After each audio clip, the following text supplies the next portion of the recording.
let's go. Find the domain.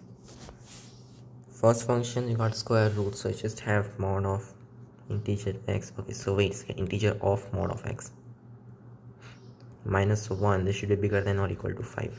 Okay, cool. But that just means this thing.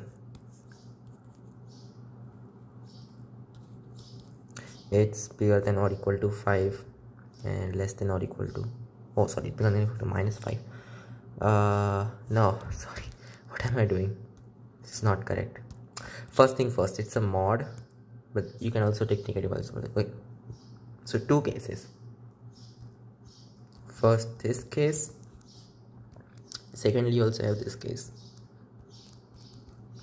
right? So this just gives us the integer of mod of x is bigger than or equal to 6, which means that the mod of x thing is so the integer of mod of x is bigger. Okay, so this is also bigger than or equal to 6, right? So mod of x can be like 6 point something.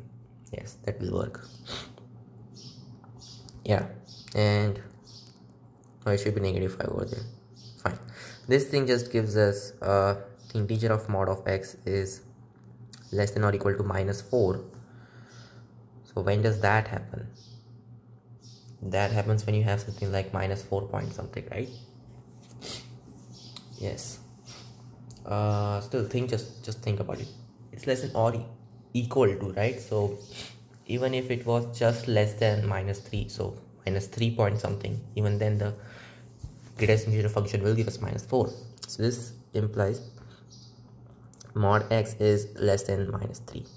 Cool. So now you finally got two things, so you can write it like this: mod x is yeah, that should be doing it, I guess, bigger than or equal to 6, or mod x is less than or equal to, sorry, not equal to, just less than minus 3. By the way, this is completely stupid, so cross that out. Yes, that's good. And then you just have this thing. So mod x is bigger than or equal to 6, so x is bigger than or equal to minus 6, less than, sorry, why am I doing this? So x is bigger than or equal to 6, or x is less than or equal to minus 6. Cool, they should be doing it. So we want to find the domain. It will be from negative infinity. Wait, actually not negative infinity, because there's also that little thing over there. Yes, and that's a problem. Yeah, because we didn't put some few conditions over there. Of course, when it's bigger than 5, then you have this condition. When it's less than or equal to minus 5, yeah, in fact, okay, this does encompass all the conditions, right? So if this statement is true, then automatically that statement will be true, and this statement is the same thing as that statement. Sorry, not that statement, this statement. And from that you just have, yeah, I should be doing it. So what happens when mod of x is less than, it cannot happen. That's the thing, that's why we didn't get any kind of value. So there is no contradiction or anything over there. So the domain is really negative 6 to infinity, sorry, negative infinity to negative 6 union 6 to infinity. Okay, so negative infinity to negative 6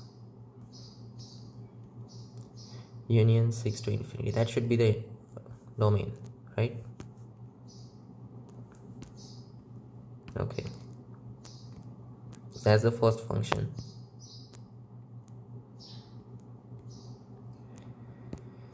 Okay, cool.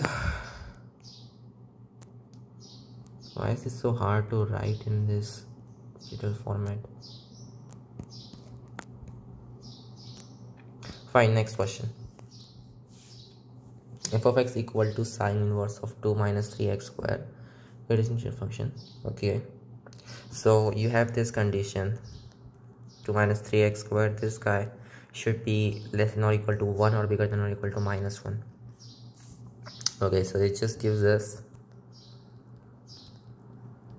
so it can also be equal to 1, so this is less than 2, right? Just if it's 1 point something, this also works. And this will be just bigger than or equal to minus 1. when is it equal to -1? When you got negative 0 point something, right? So if it's bigger than -1, or even if it's like equal to infinity, it actually does work. So just put like this. Yes, that's nice. And now what? This is the, did I do something wrong? Oh, sorry, this should be like this. We just opened it, right? Okay. So multiply by negative, or maybe just first of all take that out. So -3 less than or equal to -3x squared less than 0. So just have 3 bigger than or equal to 3x squared, which is bigger than 0. That's how it will be. So this just gives us x is bigger than 0, right? This condition, that's not really anything new. And this condition just gives us x square is less than 1. Okay, so x square being less than 1 and x square being bigger than 0 as well. So x cannot be equal to 0. Okay, so it just gives us x belongs to -1 to 0 union 0 to -1. That should be the thing. So yeah, that should be the, sorry, that's the condition. Let's just write that down. -1 to, should be positive, to 1 except 0, right? So let's just put 0 in there and see. Yeah, obviously it doesn't work. Mod of 2, huh? No. Just putting something slightly less than that. Yes, you do get something nice. Okay, next, this bizarre thing. So this should be positive. So 1 minus mod x upon 2 minus mod x should be positive or equal to 0, right? So when does this happen?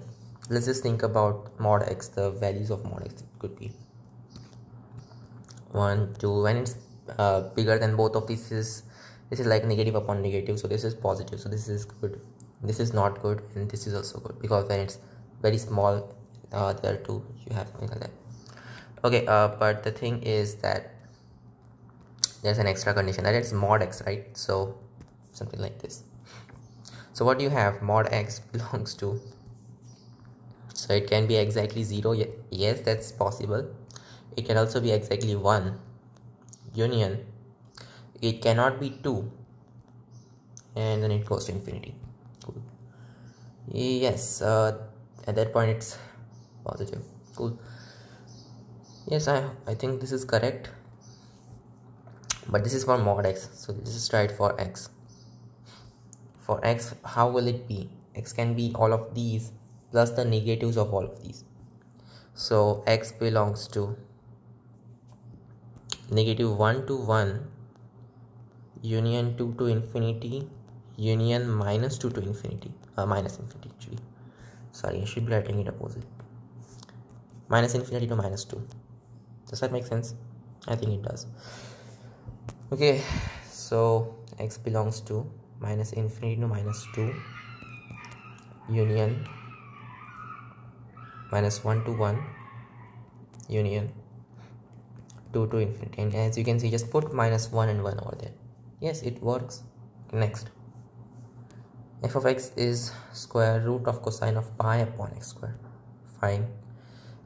So we should have cosine of pi upon x squared bigger than or equal to 0. When does that happen? Okay, this is a bad thing. Cosine is bigger than or equal to, okay.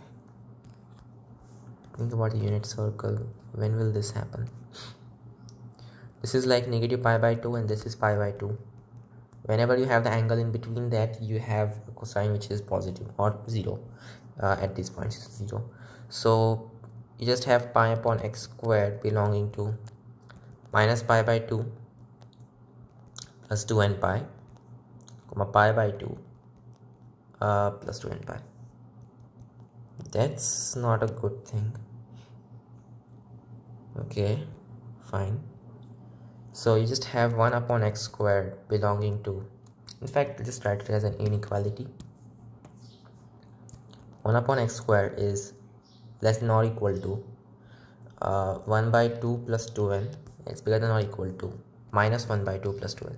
So now first thing first, this is a positive number. If n was somehow negative, then that's not good. That's just not good. So we cannot keep n negative, so you should have n positive. So first interval will be like, okay, whatever, because n can be anything. It can be 0, 1, 2, not 0, okay, it can be 1. Can it actually be 0? I think it can be.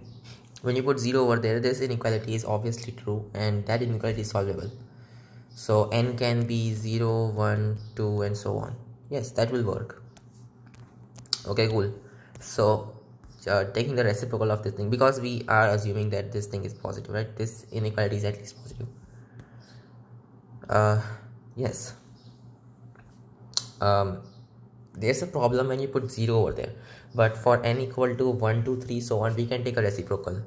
So it will just be 1 upon 2n minus 1 by 2 is bigger than or equal to x squared 1 upon 2n plus 1 upon 2. So x is like, okay, square root of 2 upon 4n minus 1 square root of 2 upon 4n plus 1, right? That's how it's going to be.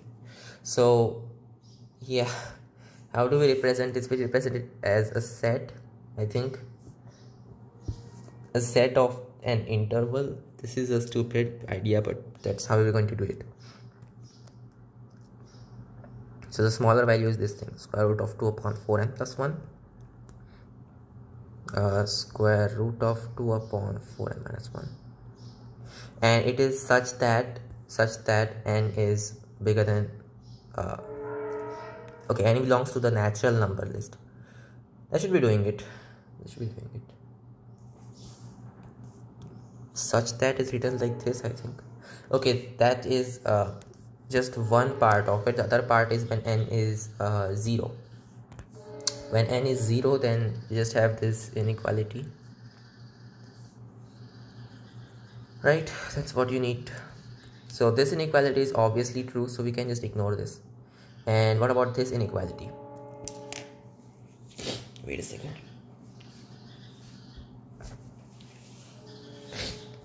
Sorry, hold. This will be x squared is bigger than or equal to 2. So x, okay, this is not nice because this will give us like, okay, so the other one is just square root 2 to infinity union and minus square root 2 minus infinity. This is not nice. Wait, but a lot of these values are already in this, aren't they? Is it correct? Oh, okay, actually this interval is somewhere in between of that, so that's not bad. This is definitely not bad. Oh, okay, this is not good because we said this thing,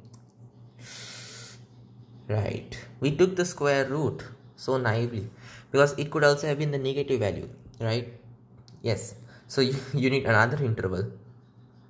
Okay, so you also need this interval, negative square root of 2 upon 4n minus 1 to negative square root of 2 upon 4n plus 1, right? This and that's how it's going to be. This is going to be a very bad kind of set. Yeah, so negative square root 2, yeah, that's definitely not there. When you put n equal to 0, this just becomes really bad. We won't be doing that. So n belongs to natural number. Okay, let's write that down. So first thing, you have negative infinity to negative square root 2 union. Hey, negative square root 2 is involved or not? It is involved, so like this, union what is it, the negative value. So negative square root of 2 upon 4n minus 1. Okay, cool. All the way till negative square root 2 upon 4n plus 1 union. So I'm running out of space.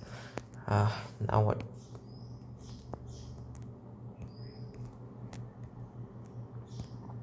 Okay, this is not nice because we are running out of space. Just shrink everything in that case.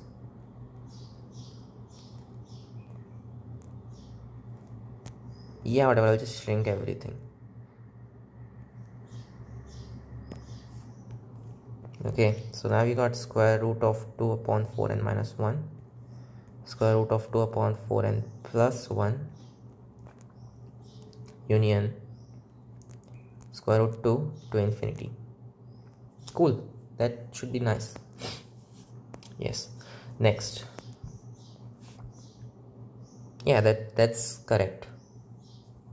Yeah, just put a negative inside that. That's not correct. Okay, next. F of x equal to mod x sine of pi upon integer. Oh, okay, it's not mod, it's integer. Fine, it's the domain. This has no problem. This is the problematic thing. Actually, no, even that's not a problematic thing in the first place, right? Sine takes all kind of real values inside it. We just want to find a domain.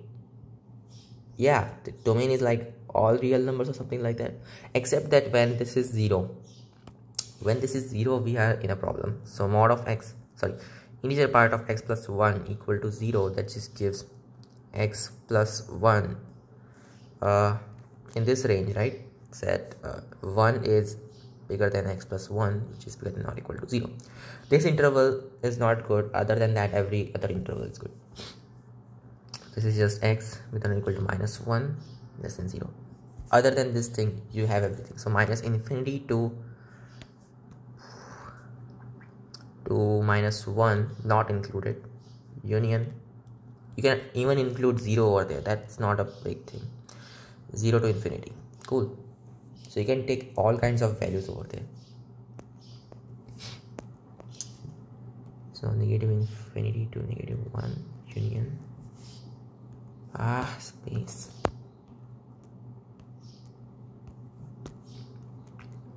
Zero to infinity.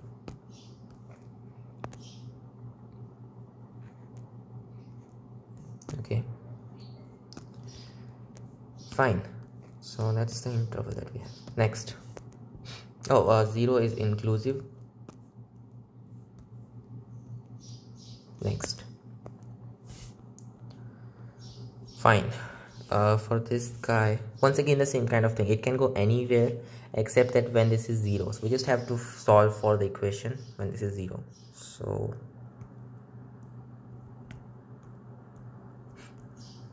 plus, what is this really? Minus 6 equal to 0. Okay.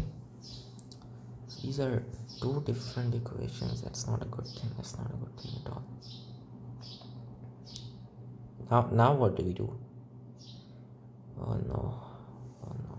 So these are integers, so that's not a big problem. So maybe we can you'll have to make cases and do everything like that. No, this is not good. This is not good. Fine, let's do it then. So our first case is, because these are in the mod, right? So I'll just put these cases that just put 1 and 7 more, just like 1 7.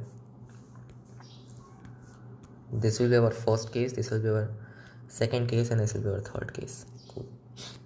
So x is less than 1. That will be our first case. So for the first case, you will just have this being negative, at the same time this being positive, right? Yeah, x less than 1, then this x minus 1 thing is negative and 7 minus x thing is positive. So it should just be this thing, 7 minus x. Oops, it should be okay, 1 minus x over there. 7 minus x minus 6 equal to 0. Cool.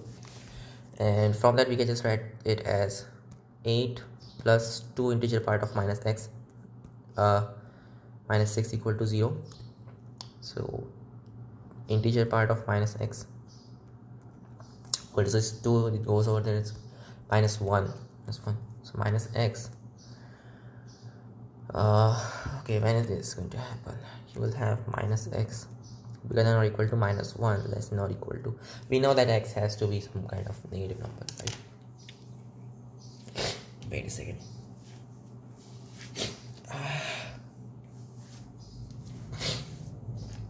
Okay, minus 1 is less than or equal to minus x is less than or equal to, so it's 1 point something, so it's like 2, sorry, it's 0, not less than or equal to but less than. So x is bigger than 0, less than or equal to 1. Okay, yes, x less than 1 is correct, so that's the first interval that you have, except that actually we did put strictly less than 1, so it's going to put this interval. That's the first interval. Okay, not bad. Second one when you have x between 1 and 7. Okay, then x minus 1 is a positive quantity, but 7 minus x, that's also a positive quantity, so it's just going to be this thing, x minus 1 plus 7 minus x minus 6 equal to 0. So this will just be 6. Oh, that's going to be 0 as well. Okay, so this equation is obviously true, right? What does it mean? The complete 2 interval is correct. So yeah, that's really nice. Yeah, that's nice, I think. So you can just put x is less than or equal to 7, bigger than or equal to 1. That interval is very correct as well. Let's go for the third interval. Okay, where this thing is finally turning out to be negative. So we'll just have mod of x minus 1, integer function of this thing, and then this thing minus 6 equal to 0. Yeah, so 2 integer x minus 8 minus 6 equal to 0. Integer x is 7. X is bigger than or equal to 7, less than or equal to 8. Sorry, just less than 8. Why am I writing this? X bigger than or equal to 7, that was in our assumption. So yes, that's actually correct. So that's the final thing that you have. 8 bigger than x bigger than 7. So what did we get from all that? That 0 less than x less than 8, that will be our final interval. Yeah, that's nice. Just put that over there.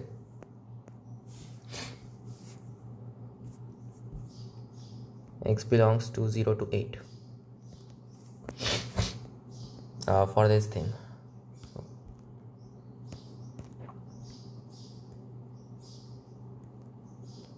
Okay, what? No, not 0 to infinity.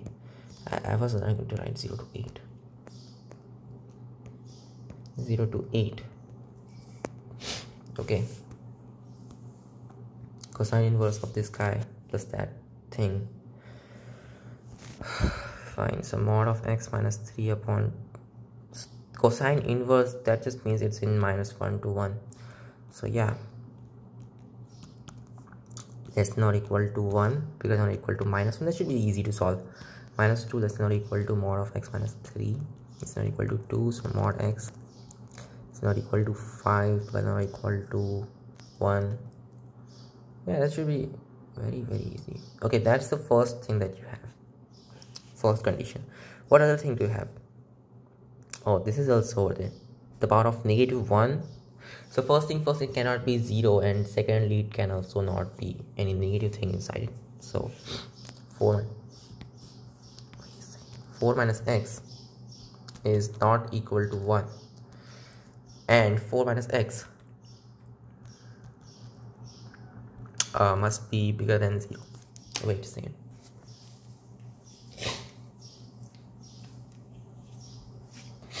Okay, so this thing just gives us x is less than 4, and this thing just gives us x is not equal to 3. Okay, cool. And you also got this guy. So this is minus 5 to minus 1 is less than or equal to, right? Union 1 to 5, right? Except that it's less than 4. So instead of having 5 worth, I'll just have this thing. At the same time, it's also not 3. So except 3, everything is cool. Okay, cool. So minus 5 to minus 1 union 1 to 4 except 3. Cool. Next, f of x equal to this guy. Okay, wow, this is something. So you just have cosine x minus 1 by 2 bigger than 0 first of all. Yes, so when does that happen? When is cosine x bigger than 1 by 2?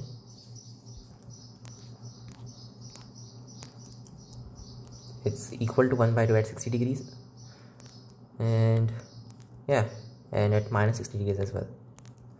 And at this region it's bigger than 1 by 2, so this is when it's less than 60 degree or bigger than minus 60. So you just have this interval, right? So x belongs to minus pi by 6, pi by 3 plus 2 and pi to pi by 3 plus 2 and pi. Yes, that's how it is. Cool. Yes, cool. Okay, next, I mean this inequality. So other thing that you want is 6 plus 35x minus 6x squared to be bigger than 0. So just have 6x squared minus 35x minus 6 less than 0. Cool. How do you solve this? 35 minus 36, that can be written as 36 and 1. So 6x squared minus 36x plus x minus 6 is less than 0. So x minus 6 into 6x plus 1 is not equal to 0. X minus 6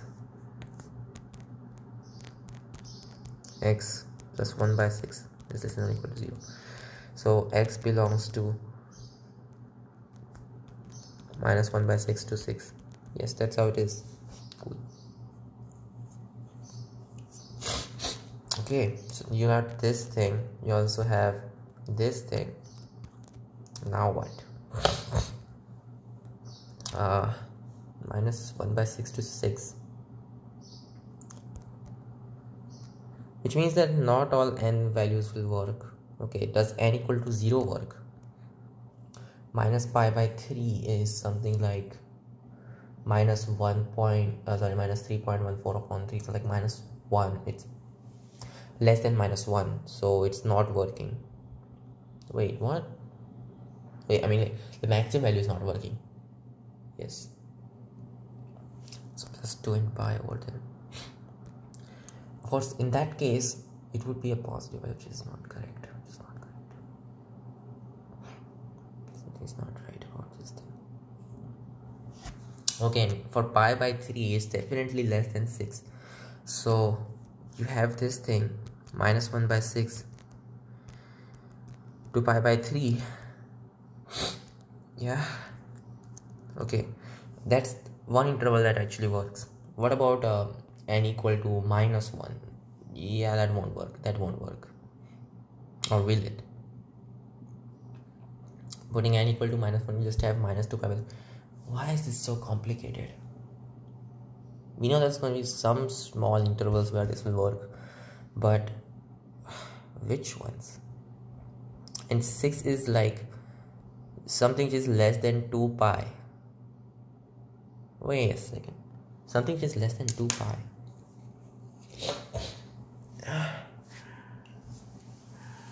Why do all of this stuff with n's and things when you can just think about it like that? Minus 1 by 6 is this less than pi by 2?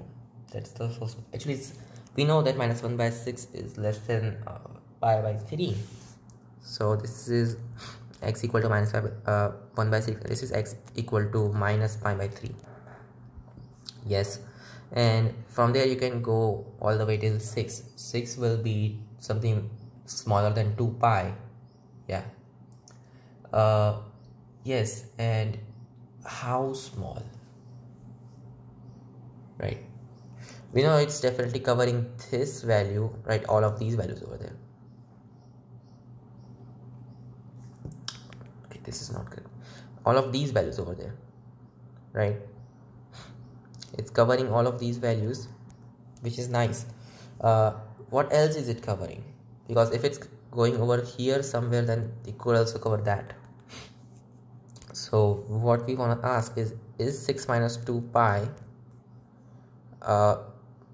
bigger than, because like 6 minus 2 pi, yes,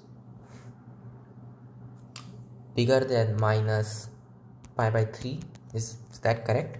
So it's like 6 bigger than 2 pi minus pi by 3,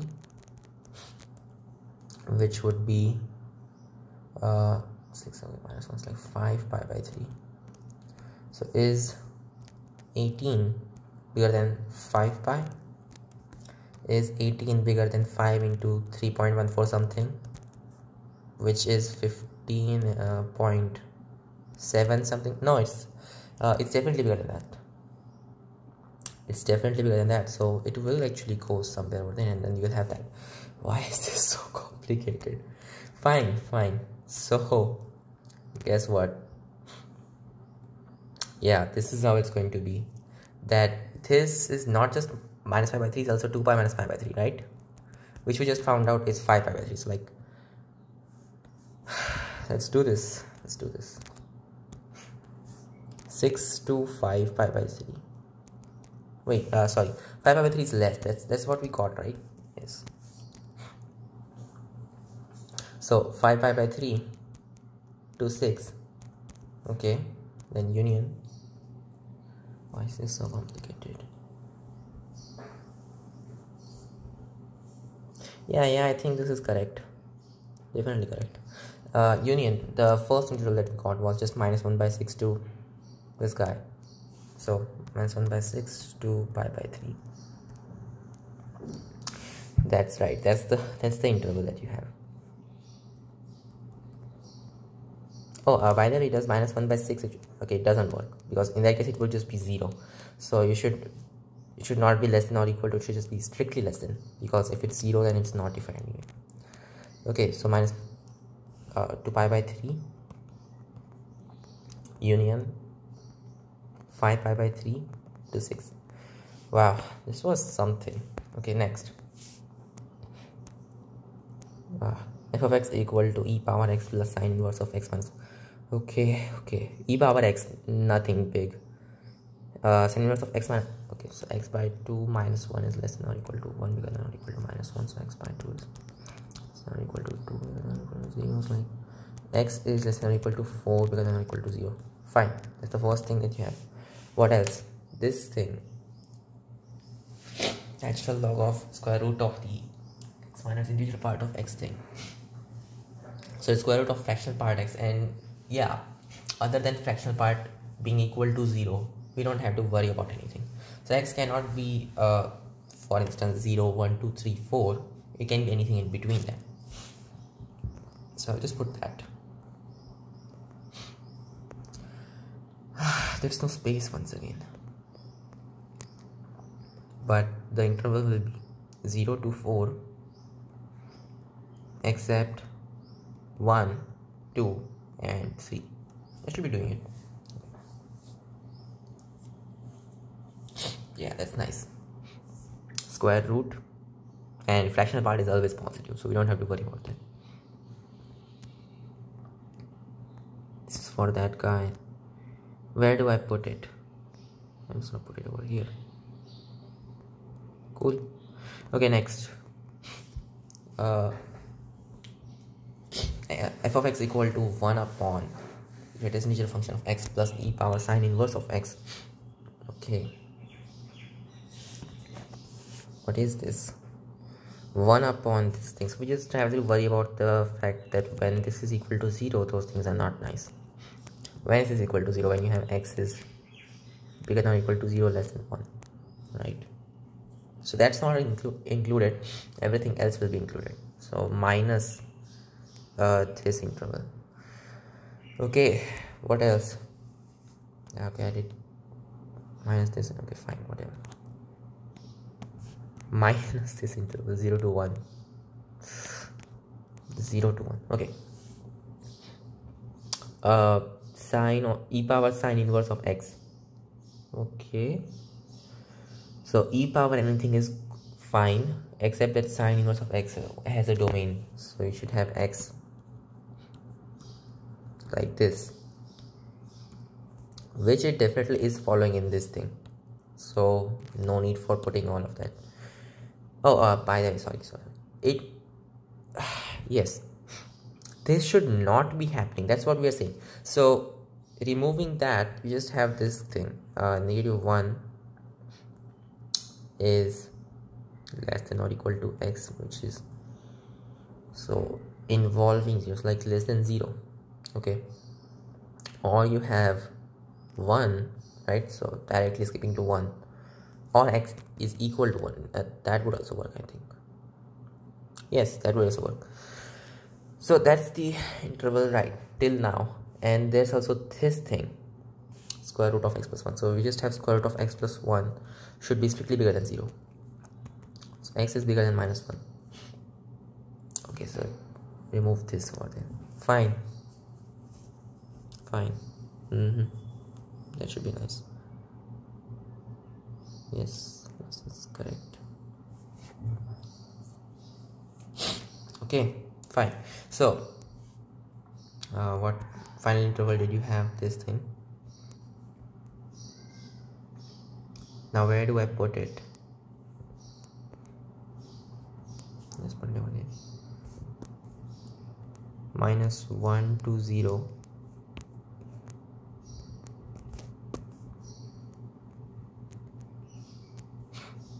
That's how it is, but where do I put it? Just over here. Okay, next. Okay, sine inverse of log base 2 of x plus cosine of sine of x plus sine inverse of all that stuff. Let's think. By the way, okay, no, don't think about it like that.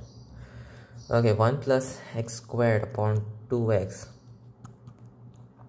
You want this to be less than or equal to 1 and bigger than or equal to minus 1. Why? Just why? Okay, so you have some possibilities. First possibility, x being positive is, should we really do that? Why don't we just like do this thing? 1 plus x squared upon 2x is less than or equal to 1, and then that will give us something. So minus 1 is less than or equal to 0. So just have x minus 1 squared upon 2x is less than or equal to 0. That's essentially what it is. Remove that 2 over there, we don't need that. So that's the condition. Well, this is always positive, okay, except when x equals to 1. So x equal to 1 works. Other than that, it's okay, and you should just have this being negative. Okay, so x is less than 0, or you have x is equal to 1. These are the two intervals that you have. So the total interval would be just negative infinity to 0 union the set 1. sorry ouch. Okay, and what else? Yes, this as well. So we need to take the intersection of that. Oh, sorry, we actually solved for this thing as well. That would be like x plus 1 square, and instead of having less than or equal to, you'll just have bigger than or equal to, right? Yeah, yes, that's how it's going to be. Okay, so for that you will just have x being positive. So 0 to infinity union the set minus 1. So minus 1 works, 1 works, and other than that nothing else works. Okay, this is weird. Because think about it, like 0, it won't work. 0 to infinity, if you put any number over there, this is not going to work, because this will be like 1 plus x squared upon 2x is bigger than or equal to, right? So 0 to infinity, put anything over there, this is bigger than or equal to 2x upon 2x, right? Using the AMGM inequality, this will cancel. And if x is negative, then you can just write it as 1 plus x squared upon 2x, where this x is now positive.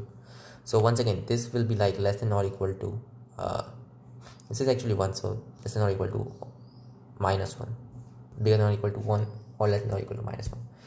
Yeah, this won't work, just won't work. Okay, cool. So only 1 and -1 work, and you can see that those are working. Wait, so now we just have to check 1 and -1 and we will be done. Cool. Oh, so -1 straight away doesn't work because this thing. What about 1? Then this would be 0. Sine inverse of 0 is 0. So square root of that is fine. And sine of 1, cosine of sine of 1. Yeah, so cosine of something less than 1, it's okay, not bad. It's positive. So yes, only x equal to 1 works.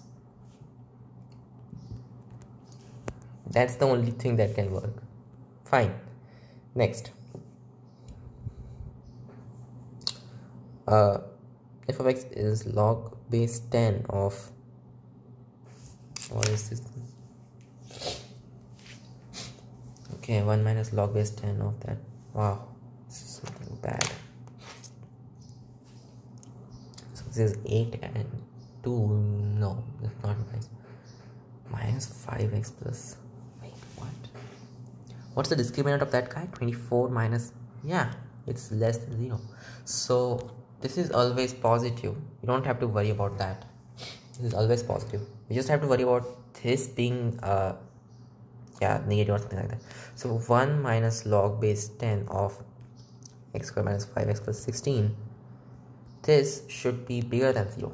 Yes, so just have 10 is bigger than x squared minus 5x plus 16, right? Wait, so x squared minus 5x plus 6 is less than 0. So x belongs to 2 to 3. That's it. That's how it is. Cool. So yeah, just 2 to 3, that's the interval. Fine. Next thing, find the range of the following functions. Okay, e power x minus e power mod x upon e power x. Okay, cool. First thing that we can do, why is this happening? Okay, first thing, divide this by mod e power mod x. Should we do that? Think about it, man. When x is, okay, just to make two cases, x is bigger than x is bigger than 0, that just gives something like e power x minus e power x upon e power x plus e power x, which would just be 0. So if x is positive, this is just 0. Okay, if x is negative, then e power x minus e power of minus x upon e power x plus e power minus x, which would be e power 2x minus 1 upon e power 2x plus 1. Yes, which would be 1 minus 2 upon e power 2x plus 1. Yeah, that's cool, but this is for x less than 0, so this is a problematic thing altogether.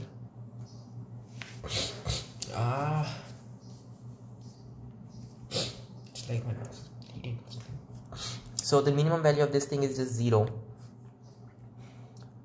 Maximum is 1. That's what we are saying. Okay, so what's the maximum value of this thing? It will be 2 upon 1, which is 2. So minimum value of this thing will just be minus 1, and the maximum value will be when this is 1, so this will just be 0. So it can go from minus 1 to 0, and it can also be equal to 0, because when x is positive, this does happen. When x equal to 0, well, at that point too, it's just 0. Okay, cool. So that's the range, that's the total range. Wow, that was weird. So yes, that's how it is, that just have -1 to 0 as the range. Cool. Next, e power minus x upon 1 plus this guy. So this is the greatest integer. Okay, power minus x. Wow, fine. So if x is positive, then yeah, this is a complicated thing altogether. The range of this thing, how do we get that? The greatest integer of x, that's a problem. So maybe I should just set x to be greatest integer of x plus the fractional part of x, right? Once you do that substitution, maybe this will become better for some reason. So e power negative this thing plus fractional part of x upon 1 plus this guy. It's like e power negative fractional part of x times e power, e power negative this guy upon 1 plus this guy, right? So fractional part is independent of these things. So now this is like two different variables. This guy can go all the way from so when fractional part is 0, this will just be 1. When fractional part is approaching 1, this will be 1 upon e. So right, this is like 0, sorry, this is 1 to 1 upon e to 1. That's better. Okay, what about this guy? What's the range of that? Yeah, this is a very broken thing, because this will be like e power, this is an integer, right? So this is going to have discrete values. How do I do that?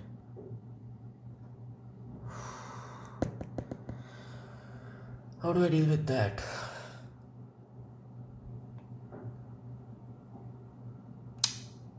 I don't know the range of this thing.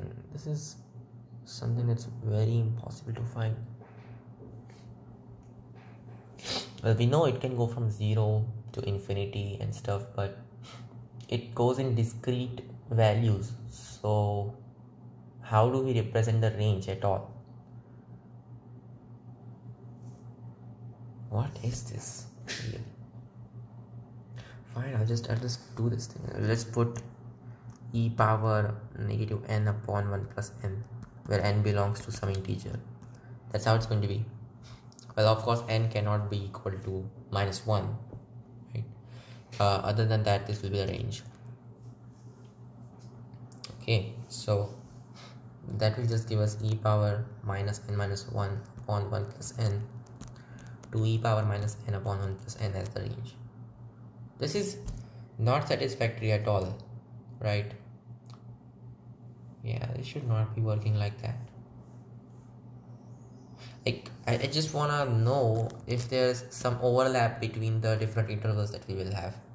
So when does this start to happen, that the bigger value, which would be e power minus n upon 1 plus n, this is actually exceeding the value e power minus so n plus 1 over there, right? So it's n plus 1, and then there's 1 upon e over there, so it's minus 1 over there as well, and then you just have 1 upon n plus 1, so like 1 plus n. Okay, wait a second, this happens all the time, huh? Wow, this happens all the time. Yeah, how did I not think of that? Obviously this is bigger, because this is gonna get cancelled, right? No, this won't get cancelled. Sorry. Yes. So e power negative n will get cancelled. So 1 upon 1 plus n bigger than e power minus 2 upon 2 plus n. I think this can happen, right? This can definitely happen. Okay, cool. So just have 2 plus n bigger than 1 plus n into e power minus 2, something like that. So 2 plus n is bigger than e power minus 2 plus n times e power. When does this happen? That's what we want to ask. Well, this happens all the time. That's what I was saying. So 2 plus n upon 1 plus n, it's at least for positive or n equal to 0 kind of values, this does work, right? Because this is bigger than 1, which is bigger than e power negative 2. So yeah, this will be like 0 to infinity. Wow, that was something. Infinity or what? Okay, we need to find out the limit as that thing approaches 0. So like for, yeah, like think about it. What happens when n increases? Shit, this thing decreases. Okay, this is not good. That's not the condition that we were looking for. I was thinking this would increase, but that's not the case. So is really this the only thing that we could do? 1 upon e 1 plus n. Okay, so this is gonna decrease. So in that case you will have the opposite inequality to be, oh no, e power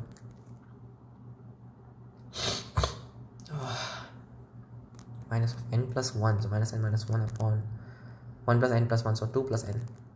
You want that, right? So the one with the smaller values, yes, we want that to be bigger than e power.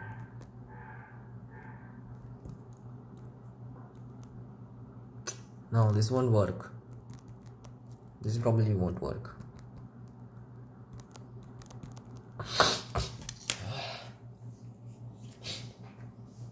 At least for n bigger than 0, this doesn't work. What happens when n is negative? For negative things, it might just work. Who knows? Like 1 upon e power n. Sorry, negative, right? So e power, instead of n, I'll just put negative n over there. And 1 minus n. Okay, that's the set that you have. So as you can see, this thing is increasing. This thing is an increasing function over a decreasing function. That would be another increasing function, right? And now we can do that. So e power, so the bigger ones, like the one with 1 over there, 1 minus n, we want this to be bigger than e power n minus 1 upon, so instead of n, I'll just put n plus 1 over there. So this will be minus n, I think. Yeah, yes, okay, that's what we want to have. So 1 upon 1 minus e, we just put e over there. E upon 1 minus n bigger than minus 1 upon n. That's the condition. And n is a positive number. Well, that's good and all, but what happens when, yeah, it's a problem. Because it's negative, the sign is different and everything. So is this even decreasing? Whatever, I'll just put that as the interval. This is too complicated. So e power negative n minus 1 upon 1 plus n upon, okay, comma, e power negative n upon 1 plus n,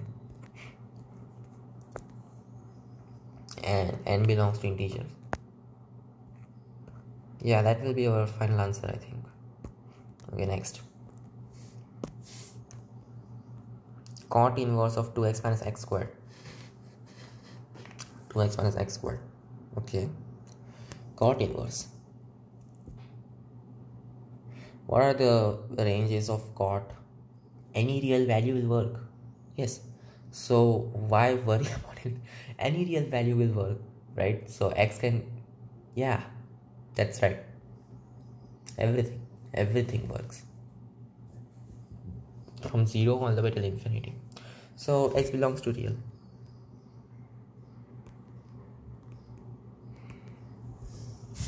Next, f of x equal to 4 power x minus 2 power x. Once again, all real values work. So this will be like that. Oh, sorry, we were supposed to find the range, not the domain. I'm really sorry. So the range of this thing, okay. Yeah. So 2x minus x squared, cot inverse of this thing. This is better written as minus 1 plus x minus 1 squared, right? Sorry. What am I doing? 1 minus of this thing. Yeah, that's better. So 1 minus of x minus 1 squared. That's how it is. So just 1 minus u squared. U is also something that goes for all real numbers. That's how it is. 1 minus u squared. We know it's definitely less than or equal to 1. Just putting some number that's less than or equal to 1.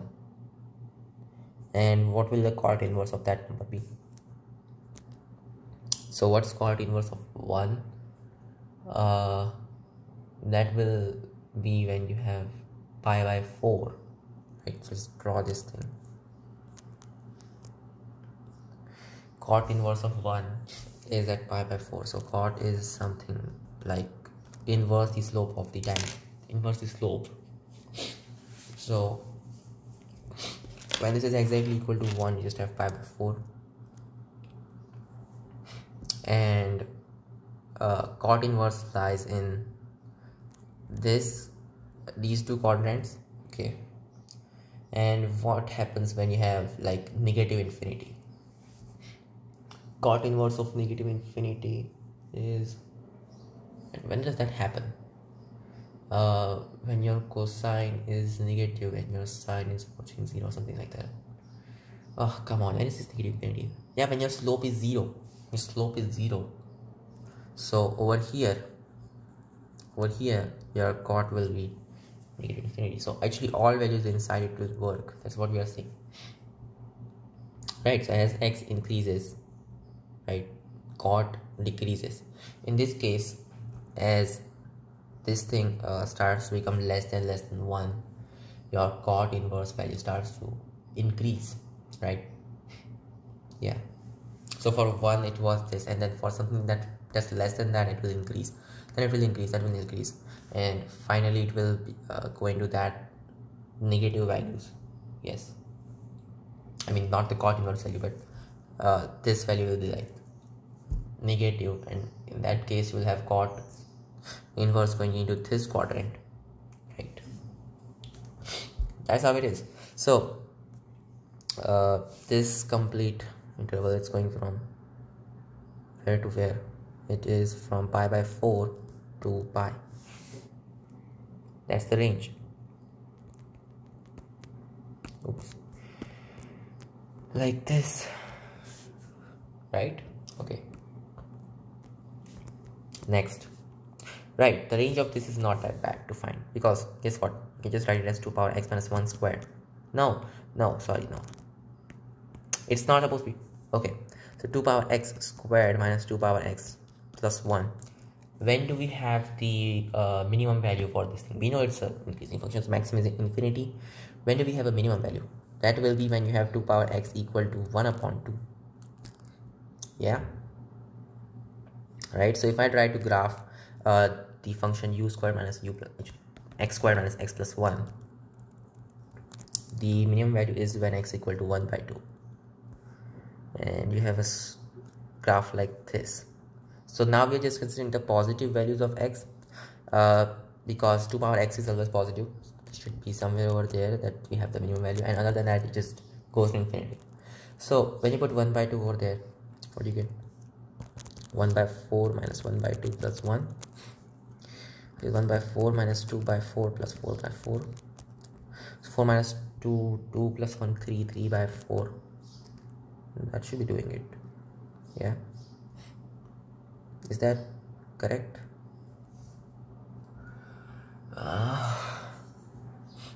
Yes, I think that's correct. So 3 by 4. Use differentiation. Maxima and minima is not okay, whatever. First of all, this question, right? So 3 by 4 is the minimum value all the way till infinity. Cool.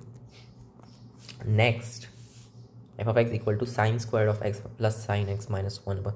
So what are they saying? Use differentiation. Maxima minima is not allowed. Is there any difference in that? I don't know. I just have not yet learned that chapter of maxima minima. There might be some differences, who knows. So use differentiation. That's the thing that they are saying. First of all, simplify this thing, because always better to simplify.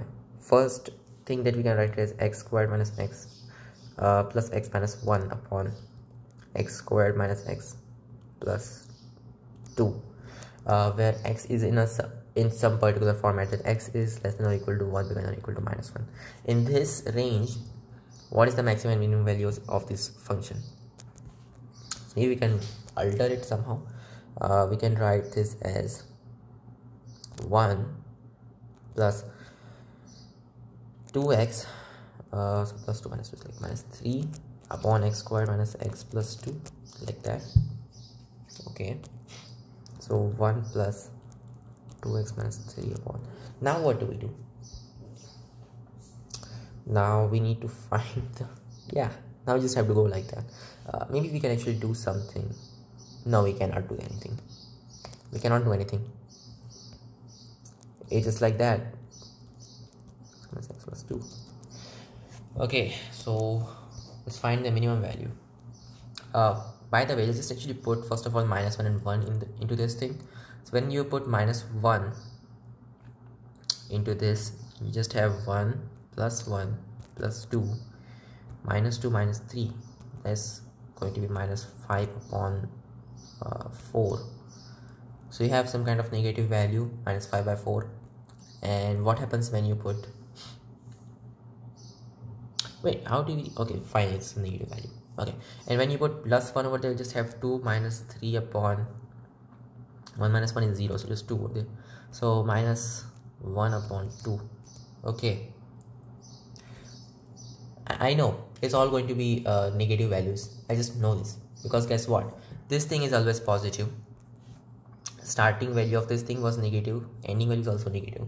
So in between, all values are also going to be negative, because linear, right? So all values are negative.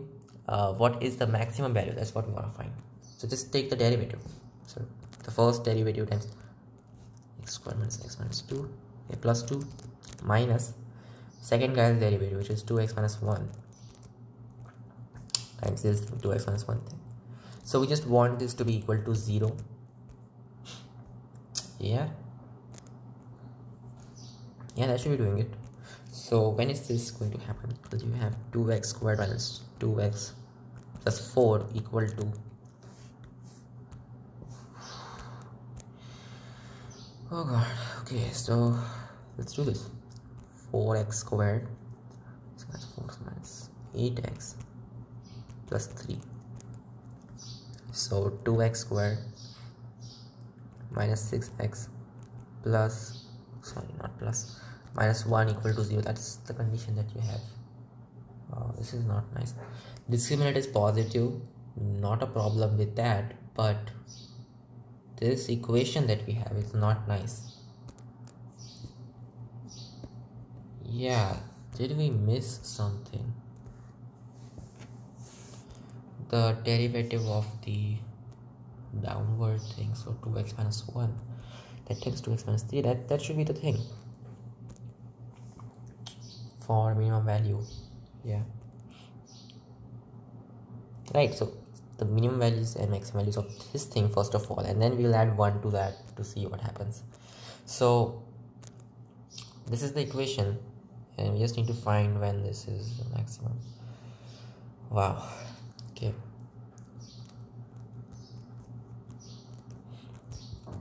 it's 4 is 8. I don't know, this is not a nice thing.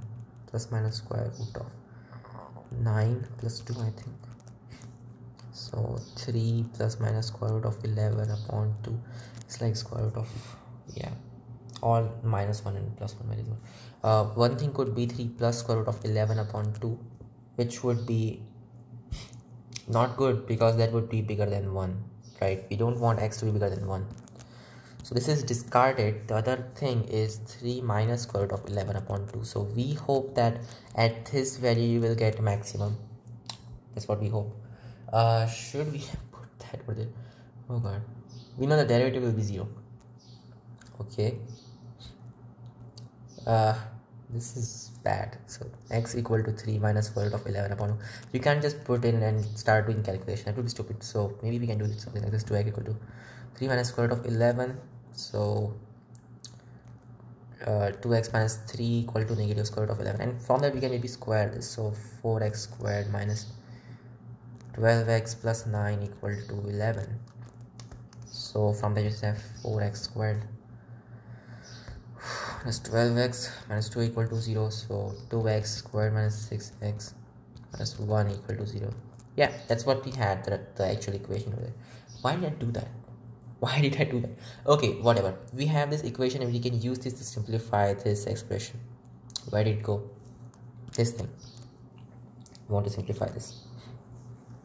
2x minus 3 upon x squared minus x plus 2. We already now know what x squared is in terms of x. So this will be 6x plus 1 upon 2.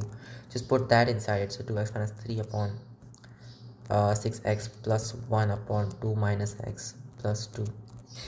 So multiply by 2 on both sides. So like 4x minus 6 upon 6x plus 1 minus 2x plus 4. So 4x minus 6. This is going too long, right? Yeah.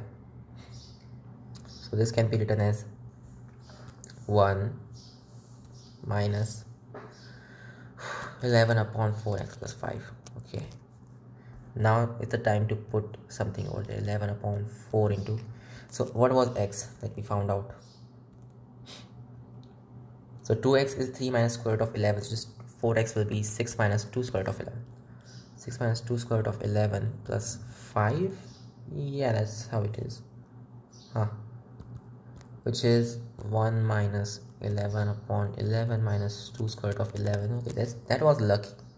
1 minus square root of 11 upon square root of 11 minus 2. This could have been really bad, but it didn't go that bad. Okay, cool. 11 minus 4. 11 minus 4 is 7. And just have square root of 11 plus 2. Okay, this was nice. Oh, why even do that? Why even do that? Then you can directly do this thing. So add 1 to this. Square root of 11 minus 2 minus square root of 11 upon square root of 11 minus 2. Yeah, that's how it is. So cancels. Minus 2 upon square root of 11. Okay, so this is the maximum value. I don't know. Minimum value was like, what was it? Minus 5 by 4 and minus 1 by 2. Okay. Compare these. Then you have minus 5 by 4 and you also have minus 1 by 2.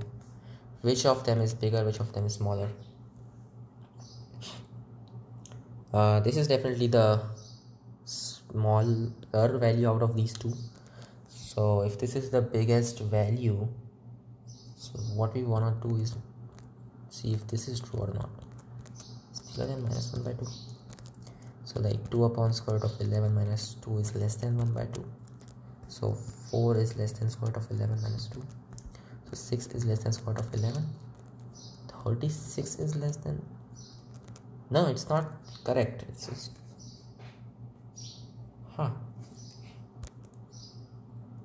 Okay. So this was not the. Oh, that's weird. That was very weird. This was a minimum value, not the maximum. Okay, so the maximum value is this thing, and this is the minimum value. Like, if this is the minimum value, then what you have is this should be less than minus 5 by 4 as well. Is that correct? Let's see that. this will be 2 upon square root of 11 minus 2 is bigger than 5 by 4. So 8 is less than 5 square root of 11 minus 10. Is that what we're saying? So 18 is bigger than 5 square root of 11. Okay. So square this, just be 18 squared, which is 324, bigger than 5 times, sorry, 25 times 11. So 275. Yes, this actually does work. So this is in fact the minimum value, right? That's it, we found it. So 1 plus that will give us the actual range. So 1 plus this thing will be square root of 11. Why is it so complicated? First of all, maybe we can actually rationalize this thing. Minus 2 upon square root of 11 minus 2, right? Minus 2 into square root of 11 plus 2 upon 11 minus 2. Is it correct what I'm doing? 11 minus 4 is 7. So minus 2 square root of 11 minus 4 upon 7. And then add 1 to this thing. So 3 minus 2 square root of 11 upon 7. That's the minimum value. And the maximum value is minus 1 by 2 plus 1. It should be 1 by 2. Wow, this was big. This was so complicated.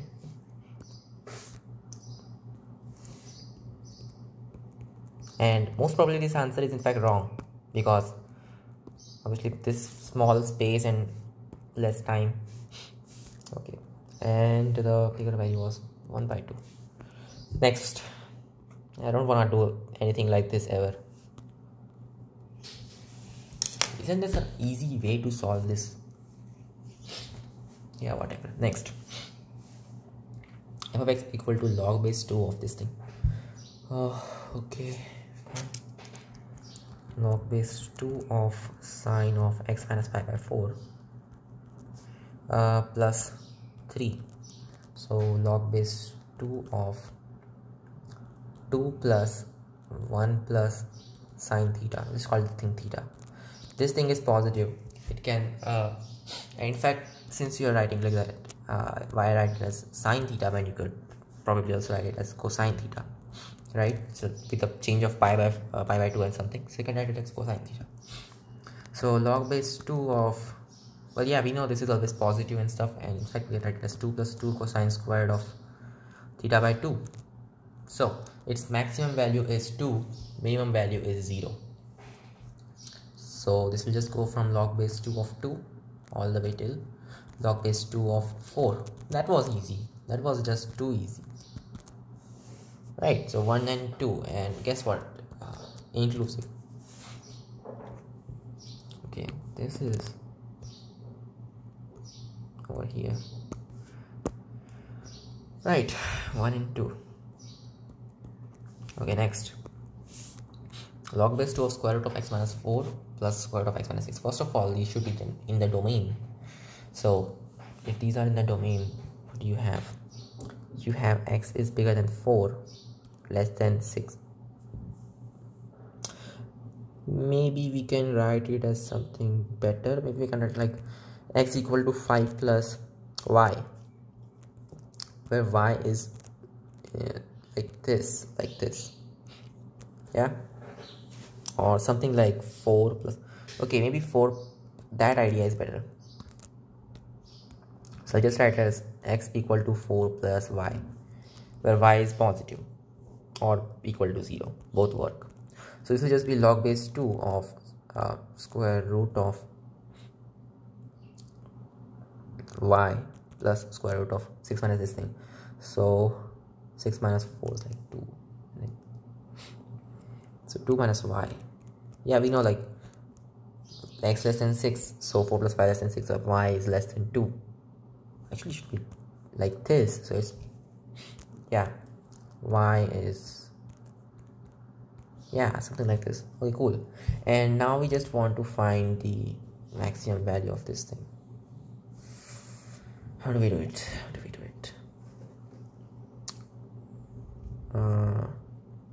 Like differentiate this thing? Maybe. I don't think that's a good idea. Or should we? Should we actually try to differentiate this thing? Or maybe we can do something else, like using a inequality or something like that. Yeah, I don't think inequality is the best way to be doing it, but it does look something like the root means one. Okay, whatever, just use the Cauchy-Schwarz. So y plus 2 minus y, these two values, into 1 plus 1, this is bigger than or equal to square root of y plus 2 minus y, the square root of that thing squared, right? Actually it should be times 1 and all that stuff, but you get it, right? So y square root of y plus square root of 2 minus y. Since these are positive, we can write this as less than or equal to square root of this guy, which is square root of 2. So this thing is less than or equal to square root of 2. That's what we know for sure. And what's the maximum value of this thing? Oh, that's gonna be another problem. For the maximum value, how will we get that maximum value?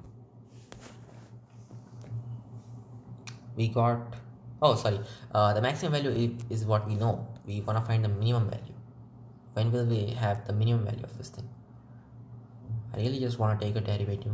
Okay, I'll just do this. I'll just do the derivative thing. 1 upon 2 square root of y plus 2 square root of 2 minus y, but negative, equal to 0. So just have square root of y equal to square root of 2 minus y. Since these are positive, right? So just put like this. So y equal to 1, that's what we are saying. Of course these will work only when these are equal, so in that case y must be 1. Yeah,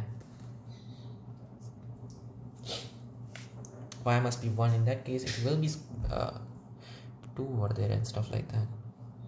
Wait, what? When y is 1, this thing is just 2. Something's not right about this. Oh yeah, this is another 2 over there, so 2 into 2 equal to 2. Yeah, but we only got one value. What about the other one? Maybe this is not like okay, fine. So between where is it? Yeah, you just have y is like less than or equal to 0, bigger than or equal to less than or equal to 2, bigger than or equal to 0. So at 1, y equal to 1, you have some kind of extremity. So if I try to graph this, maybe at 0, this function, the function inside log base 2 stuff, that just turns out to be square root of 2. Okay, so this is 0, this is 2, this is 1. That point just turns out to be square root of 2, and at 2 as well, in fact this turns out to be square root of 2, and at 1 this is just 2, right? So that's how the graph is looking like, because first of all it's symmetric and you have this kind of graph. Yeah, that's how it is. So what do we want to find? We want to find the range of this thing, right? So the range of the things inside the log base 2 stuff, that's this square root 2 to 2. So log base 2 of that will go from 1 by 2 to 1. Okay, next, tan inverse x squared plus 2 upon square root of 1 plus x squared. This is like not a big thing at all. Just discard all. Wait, no, we want to find the range, not the domain. Yes, the range, not the domain. Okay, why am I thinking of domain so much? Okay, so 2 upon square root of 1 plus x squared, the maximum value of that is when this thing is minimum, so when x is 0. Yes, tan inverse something squared. Yeah, problematic, very problematic. Take a derivative, that's all I can say about it. Yep, just take a derivative. So 2 tan inverse of x upon 1 plus x squared, and the derivative of that thing will be so it's to the power of negative 1 by 2, so that will come on the front. So just have negative 1, and now it will be negative power with a negative power of 3 by 2. Wow. Okay, so 1 plus x squared to the power of negative 3 by 2 equal to 0. That's for the thing. So 2 tan inverse of x equal to 1 plus x squared to the power of 1 minus 3 by 2, which is minus 1 by 2. So 1 upon 1 plus x squared. That is when you will have an extremity. Okay, first thing we know is always positive. When you increase x, your tan inverse increases, your 2 upon that thing actually decreases. Okay, so which of them? We know that as we keep on increasing x, this will just approach 0, and this will just approach pi by 2 squared. So these have a particular limit, and both are like monotone increasing and monotone decreasing. This is complicated. So we just have this quantity happening. Why? Just what is this thing? Okay, fine. So now how do we solve this question? 2 tan inverse of x equal to 1 upon 1 plus x squared. 2 tan inverse. Oh yeah, this is a decreasing function in x, and this is an increasing function. This is only going to be one solution. So maybe we should just guess that solution. Yes. Really, should we just guess that solution? How? Because tan inverse, it probably won't work. The only numerical thing that you can get is like 0. Other than that, it will be complicated stuff, and this is not something that's doable. So then how do we do it?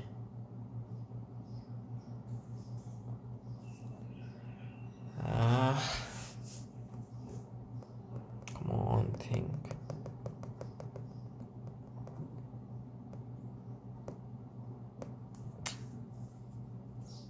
Tan inverse of x squared.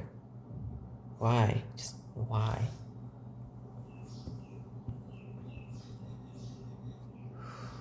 Even if we just limit it to positive quantities, it's still the same question.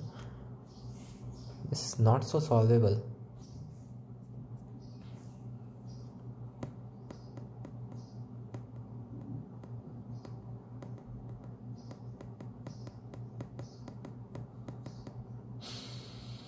How do we do it? Just how do we do it? The rate. There will just be one point where these are equal, and that point is, we don't know. Move on. That's all I can say. This is just not solvable. Yeah, that's all I can say. This is not solvable. Or is it? Why is this so complicated? I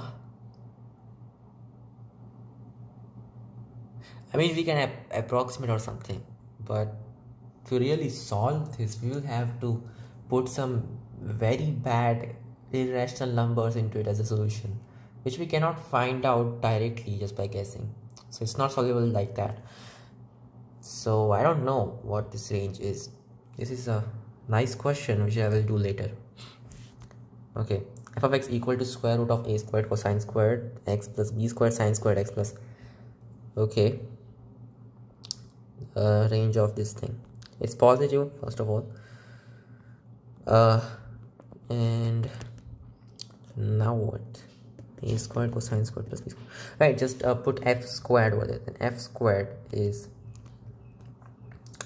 yeah, because look at these are just positive values everywhere, so we can do this. We can definitely do this. F squared will just be a squared plus b squared plus 2 square root of a squared c squared plus b squared s squared into a squared s squared plus b squared c squared, like that. So a squared plus b squared plus 2 square root of it. Did I do the correct thing? Maybe I did. Expanding this, a power 4 s squared c squared plus b power 4 s squared c squared, okay, plus this guy, a square b squared c power 4 plus a squared b squared s power 4. Cool. So a squared plus b squared plus, I think we can take some terms common, maybe not. First we'll just solve this. 2 square root of plus b power 4 into a squared c squared. This thing can be written as a squared b squared into 1 minus 2 a squared c squared, right? Yes, that's nice. So a squared plus b squared plus 2 square root of, look at that, a squared minus b squared squared. Very complicated, but that's how it is, times a squared c squared. Okay, plus a squared b squared. Fine. So if our a and b are fixed, right, if our a and b are fixed, then when do we have the maximum value? Well, sc, this is actually, you can write it as a single thing, right? So a squared plus b squared. If we take that 2 inside, we can write this as square root of a squared minus b squared squared sine 2x squared plus 4a squared b squared. So this should be really nice. So first thing, that this is an increasing function in this thing, right, as 2x variable.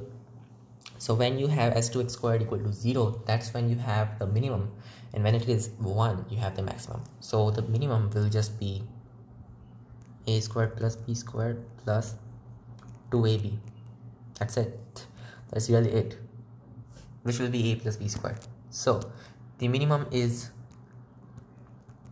a plus b squared. That's a nice question. Maximum is when you put 1 over there. So a squared plus b squared, and this thing opening up once again, this will just be a squared plus b squared complete square. So plus a squared plus b squared. Sorry.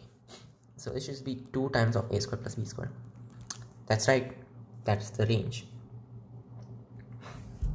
Yeah, so like just put sc, like, okay, sin theta equal to cosine theta equal to 1 upon square root 2. Yeah, that's when you have sin 2x equal to 1. Putting that over there, we'll just have this thing, right? Square root of a squared upon 2 plus b squared upon 2. 2 times of that. Oh, by the way, this thing is in fact the f squared range. So f of x belongs to a plus b. I should just put this over there. Yeah, like when you put sine equal to 0 and cosine equal to 1, yes, it just becomes a plus b, like that. So a plus b comma square root 2, okay, no, I won't do like that, square root of 2a squared plus 2b squared. Cool. That's how it is. So finally we did it. The range is a plus b comma square root of 2a squared plus 2b squared. Cool. Next, f of x equal to cosine of sine of x plus square root of sine x squared plus sine squared alpha. Okay, cosine x times sine of x plus sine squared x plus sine squared alpha. How do you think about this thing? Square root of that over there.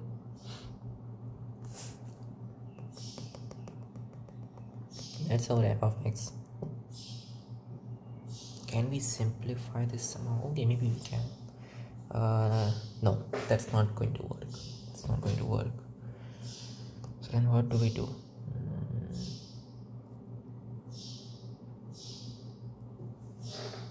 There's one thing we can do, is just take a derivative, but that's not the correct way, I think. So what is the other way that we can do this? Consider this thing as y. So we'll just have y minus sc equal to square root of s squared plus sine squared alpha is to s squared alpha. Or maybe I should just put alpha squared at that point, right?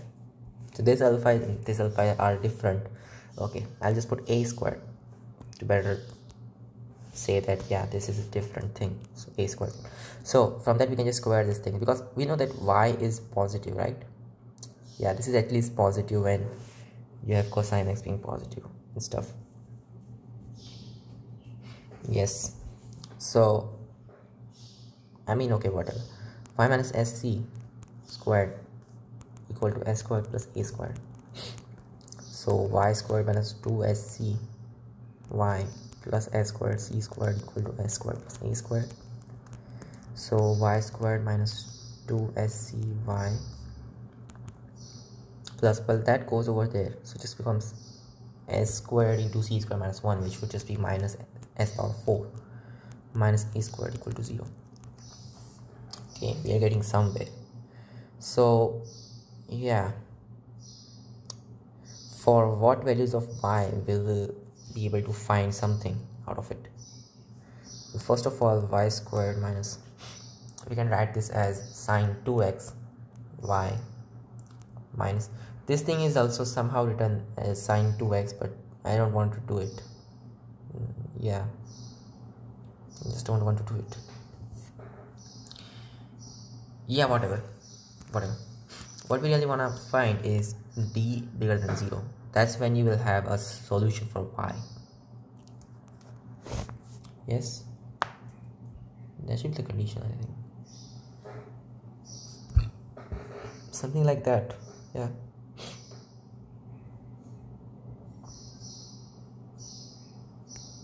I mean, I'm pretty sure if I solve, I'll just get back to this thing. That's not really nice. Oh, come on.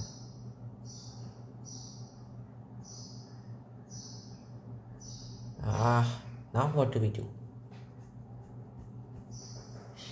There must be something that we can do. This equation in itself is not that good. We need something else. Just need something else.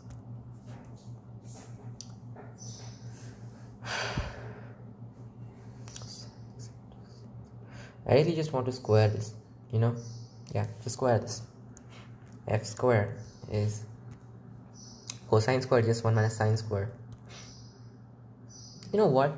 Let's just put sine squared as our something, say sine squared as y. Okay, so this would be, this thing squared is just sine squared, which is y, plus this square root stuff squared, so y plus a squared. Maybe I should just put a in that case, right? So a is just some positive thing.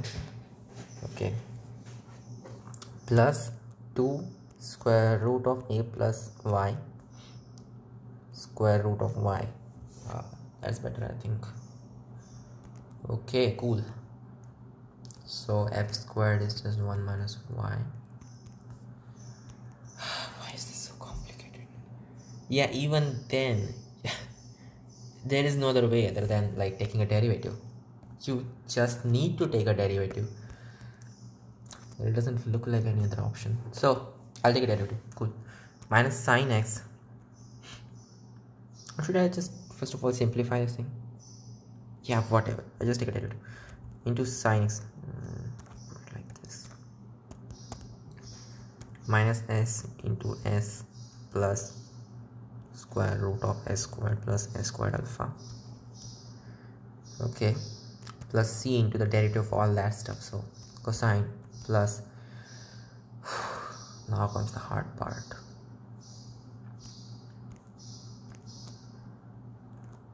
Yeah, that's how it is.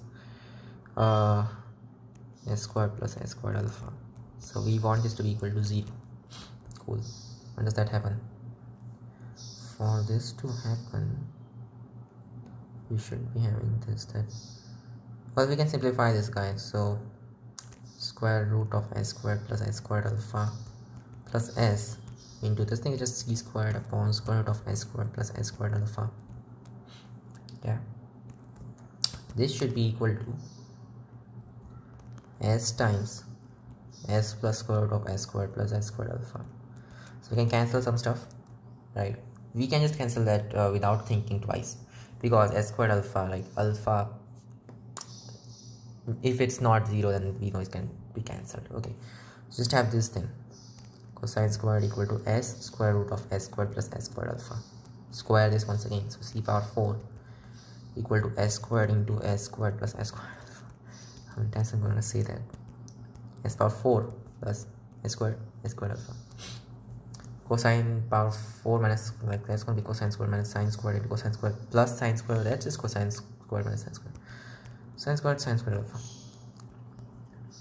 So yeah, cosine squared equal to sine squared into 1 plus sine squared alpha. That's weird. So we can just put that inside it most likely, like cosine equal to sine square root of 1 plus minus, yeah, plus minus, but that's how it is for the most part. Okay, so should I just put that in it? Okay, first of all, we could be solving this even more to see if anything nice works out. Should we solve?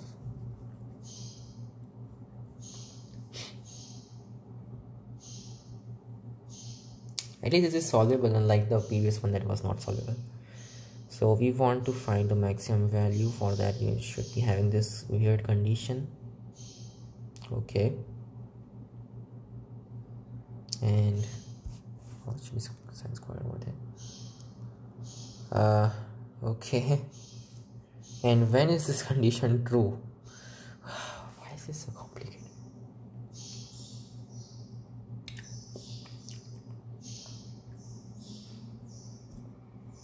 This is so not good.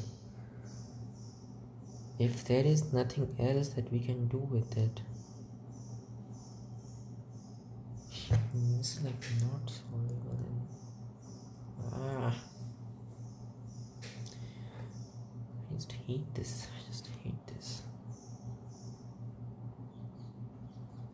Really, is there no other way to solve this other than putting that?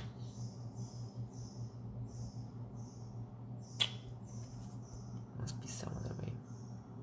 And from where did we get this 1? And oh yeah, we squared that. Okay, fine.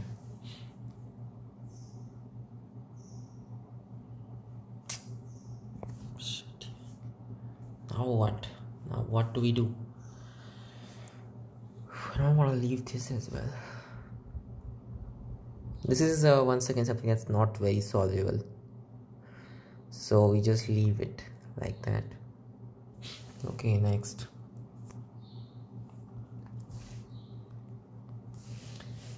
Natural log of cosine power cosine x plus 1, 0 to pi by 2.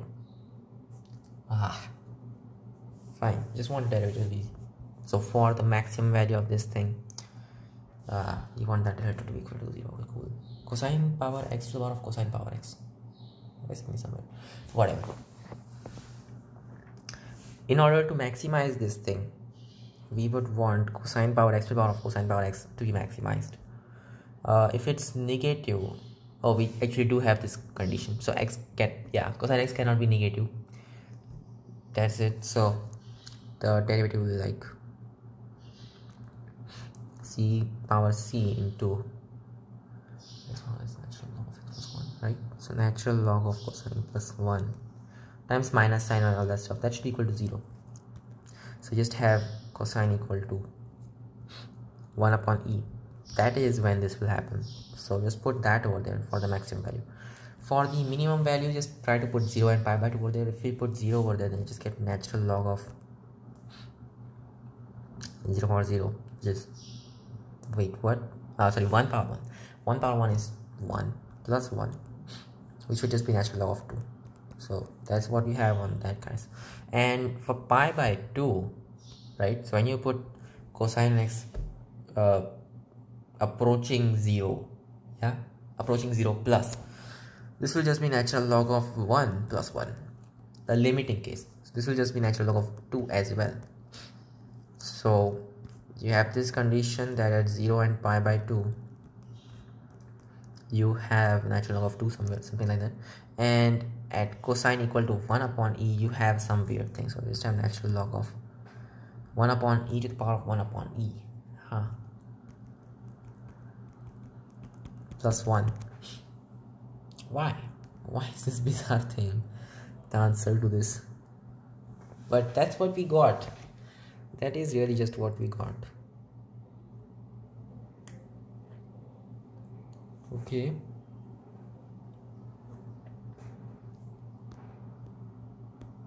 One upon e of 1 upon e.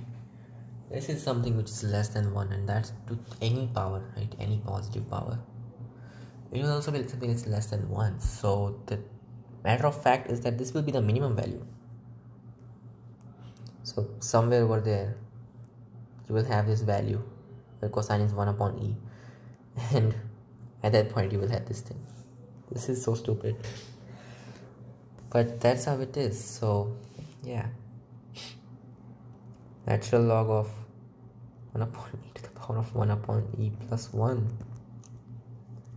and natural log of 2. Okay, next, f of x equal to natural log of 2 sin x plus 10x minus 3x plus 1. Okay, so you already know the domain is pi by 6 to pi by 3. Why did you give us this domain? 30 degree to 60 degrees. Minus 3x plus 1. Okay, well, that's increasing. This thing is a decreasing. Okay, that's not correct. Oh, we can write it like this: 2 times of sine x minus, what am I writing? 2 times of sine x minus x plus tan x minus x. So this thing is a decreasing function. That's what we know. And this thing is an increasing function. Once again, this is just not correct. So you will have some problems, right? Better to just take a derivative and see where you have the extremities, yeah, whatever. My 2 cosine plus secant squared, so 1 upon cosine squared, minus 3 equal to 0. So 2 cosine power 3 minus 3 cosine squared plus 1 equal to 0. Okay. 2 cosine cube minus 2 cosine squared minus cosine squared plus 1 equal to 0. So 2c squared into c minus 1 minus c minus 1 into, yeah, it's okay, that's correct, into c plus 1 equal to 0. So 2c squared minus c minus 1 into c minus 1 equal to 0. Can we factorize this out as well? Okay, minus 2, yes we can. So 2c squared minus 2c plus c minus 1 into c minus 1. Oh, c minus 1 squared into 2c plus 1 equal to 0. So either cosine squared is 1 or either cosine is 1, which doesn't happen because there's no 0 over there. So this is not correct. Other thing is when this is going to happen. So just have cosine equal to minus 1 by 2. What? Minus 1 by 2? That's a problematic thing.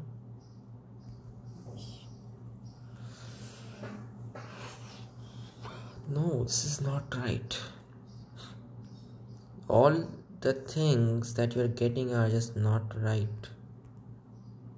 Okay, you know what? Whatever. I just think about whether or not this is decreasing, increasing, or what even is happening.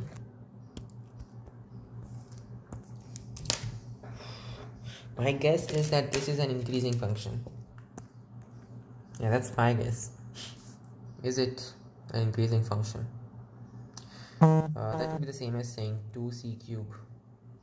Oh, whatever we just got right now. Yeah, what did we get?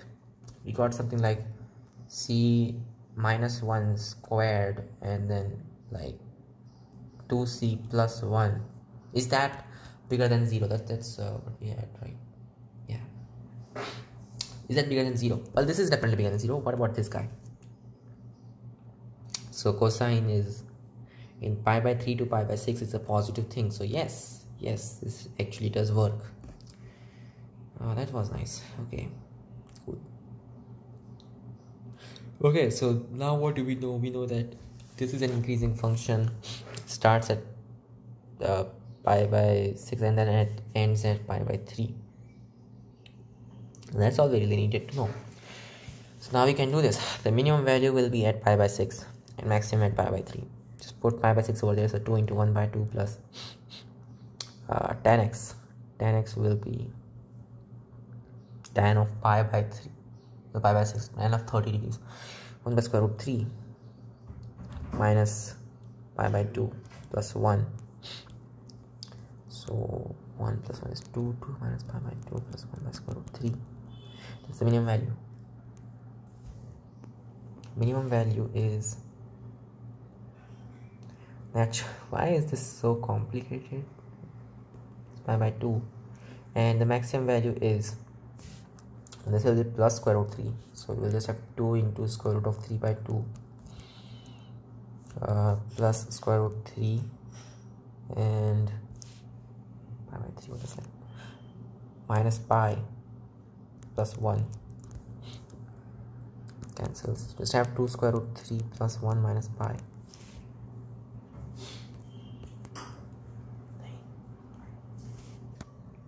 Sorry. Okay, where was I? Yeah, natural log of 2 square root 3 plus 1 minus pi. That should be how it is. I know it's a very ugly looking value, but that's the truth. That's the range. Okay, next. Find the period of the following functions. X minus fractional part. Okay, this is the fractional part of x. We know the period, just 1.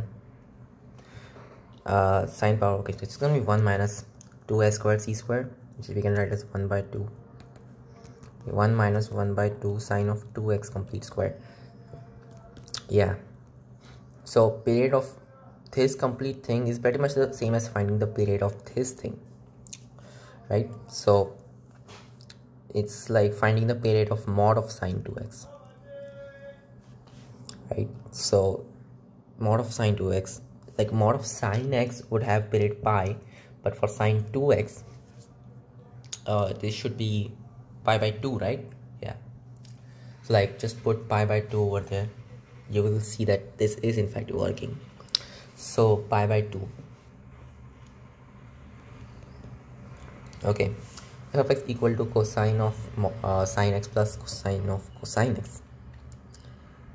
Okay, not good, just not good. Cosine of sine x plus cosine of cosine x. I think the period will be pi, right? In fact, no, why even pi? Pi by 2. Pi by 2 is a better thing to do. Yeah. So pi by 2 is definitely a period. It could be that it's a multiple of the fundamental period as well, but pi by 4, will that work? But you know, like pi won't work, right? Actually pi also works. Pi by 2 also works. It cannot be anything like pi by 3 or pi by 5 or something like that. It should just be that pi by 2 is a multiple of the period. So it could be pi by 4 or pi by 6 or something like that. Can we write it in some better format? You can write it as 2 cosine of sine plus cosine upon 2 cosine of sine minus cosine upon 2. Okay, so 2 cosine of 1 upon square root 2 sine of x plus pi by 4 and cosine of 1 by square root 2 sine of x minus pi by 4. Yeah, so look, just think of it as something like u.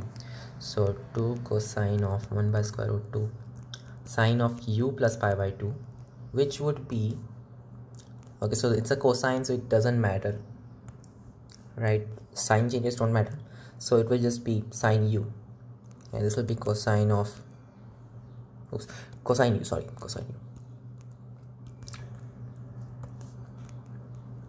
and this will be 1 by square root 2 sine u. So finding the period of this thing is actually the same thing as finding the period of that thing. Yes, I'm sure pi by 2 is the period. Yes, that's how it's going to be. Okay, next. 1 plus sine x into 1 plus sec x upon 1 plus cosine x. Right, obviously. Right, so this will just be something upon cosine x, and this will be sine x over there. That's how this will be simplified. I know. So tan x, they are saying find the period of tan x. Obviously, it's just, yeah, period of tan x. It's pi. Cool. Next. Mod of sine x plus mod of cosine x. Pi by 2. For short, pi by 2 kind of works. Is there anything else that could be used?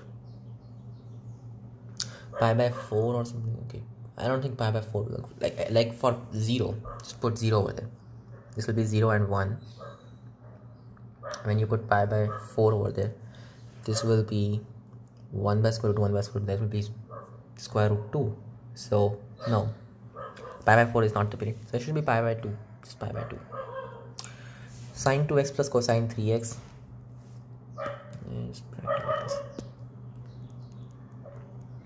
Sine 2x plus cosine 3x. Now that's a complicated scenario. Think, how can we do this? Sine of 2x plus cosine of 3x. The period of that thing, like sine 2x has period pi by 2 and cosine 2x has period pi by 3. So both of them have the period pi. Yeah. Wait, cosine of 3x has the period 2 pi by 3, and sine 2x has the period pi. So both of them have the period 2 pi at least. So we know that 2 pi is a period. Maybe something else would also be a period of that thing. Just wait a second. Sorry. Yeah. Noise. Fine. So sine 2x plus cosine 3x. What do we do? Maybe we can write this as like sine 2x plus cosine of pi by 2 minus 3x. Sorry, sine of. And then like sum it up somehow, or will that work? Maybe it will, maybe it won't. Like phasors or something. No, it's just not just phasors. There's more to it than just that.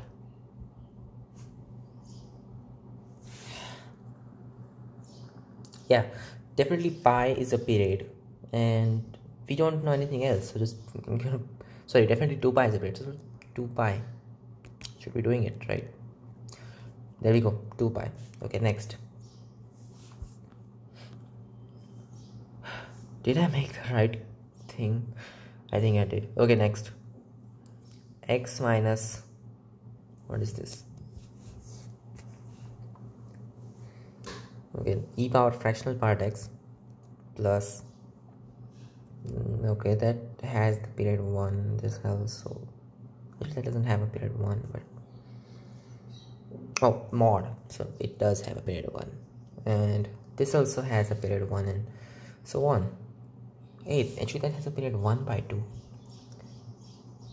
Yeah.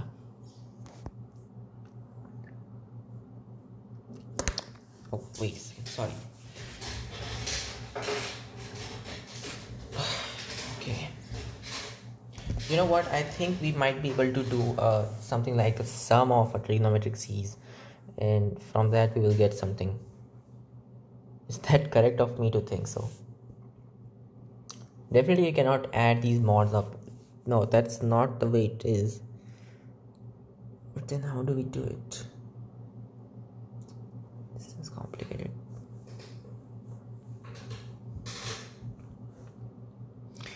I think the period might be 1, because this definitely has the fundamental period 1, and whatever period this has, right?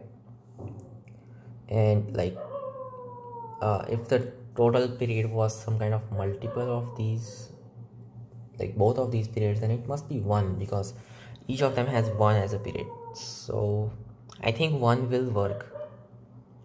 Next, find the inverse of the following functions. Sine of 3x minus 1x belongs to this thing. Inverse. Wow. Okay. X belongs to pi by 6 minus 1 by 3. Oh, just find what 3x minus 1 belongs to. 3x minus 1 belongs to 3 times of that. So first of all, 3x belongs to minus pi by 2 plus 1 comma pi by 2 plus 1. Yeah, it looks correct. So 3x minus 1 belongs to minus pi by 2 to pi by 2. Okay, minus pi by 2 pi by 2. Very cool.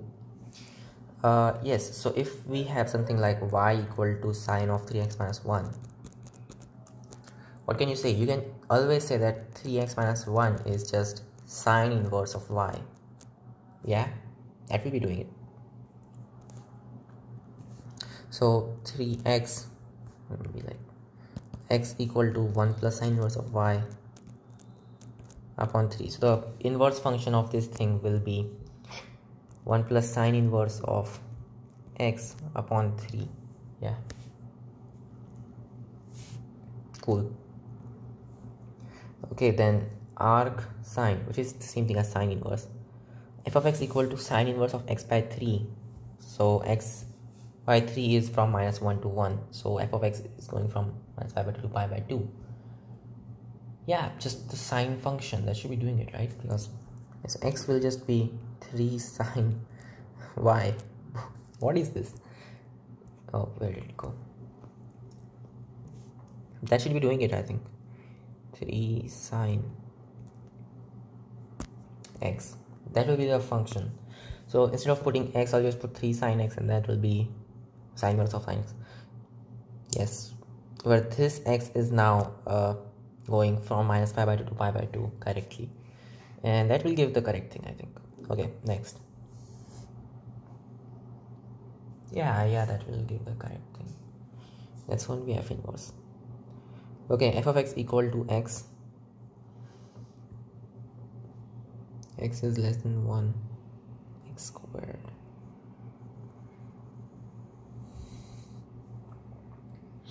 This is bigger than 4. Okay, so when x is less than 1, f of x is x. When x is between 1 and 4, x is y. Okay, fine. So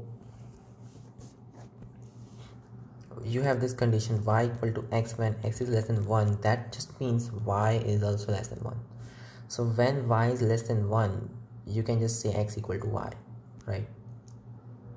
Okay, so if y is less than 1, x is y. When y is between 1 and 16, y, you can say, I mean, at some point there might not be a function in the first place, so like, yeah, in that case this will just be x equal to square root of y, and you got 8 square root of x when x is bigger than 4. Okay, so this is going from 2 to infinity. So 8 into 2 is 16. So when y is bigger than 16, yeah, that's when you have this equation, y equal to 8 square root of x. So x is just y by 8 squared, so y squared by 64. X equal to y squared upon 64. That should be the inverse function. Oops. How do I write this now? Where is 3 sin? I just put that. What am I doing?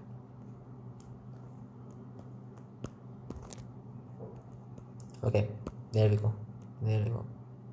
Better. Okay, cool. For this guy, it will be like f inverse of x. 3 possibilities. It is y equal to x if x is less than 1. It is I will write y equal to, just write x.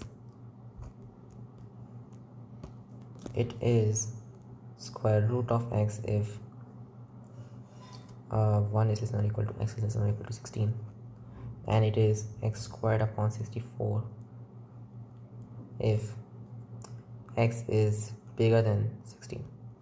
That should bring it. Okay. F of x equal to natural log of x squared plus 3x plus 1. Wanna find the inverse of that. Assuming it to be an onto function. Okay. X is in 1, 2, 3. Okay, cool. Fine. So y equal to, that's like x squared plus 3x plus 1 equal to e power y. So x squared plus 3x plus 1 minus e power y equal to 0. Just use the quadratic formula and find this. X equal to minus b plus minus square root of b squared. So 9 minus 4 is like minus 4 plus 4 e power y upon 2 minus 3 plus or minus. It cannot be minus because x is supposed to be positive. So plus square root of 5 plus 4 e power y upon 2. That should be the function.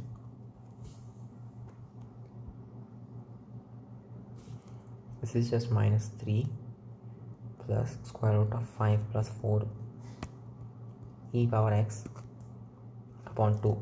That is the function. Okay. Fine. Next. F of x equal to log base a of x plus square root of x squared plus 1. So just have a power y equal to, so a is positive, and by the way, this will work for both positive and negative values. Okay, this is going to be much more complicated. Yes. Now what? This works for both positive and negative values. Well, we can let's do this thing, a power y minus x squared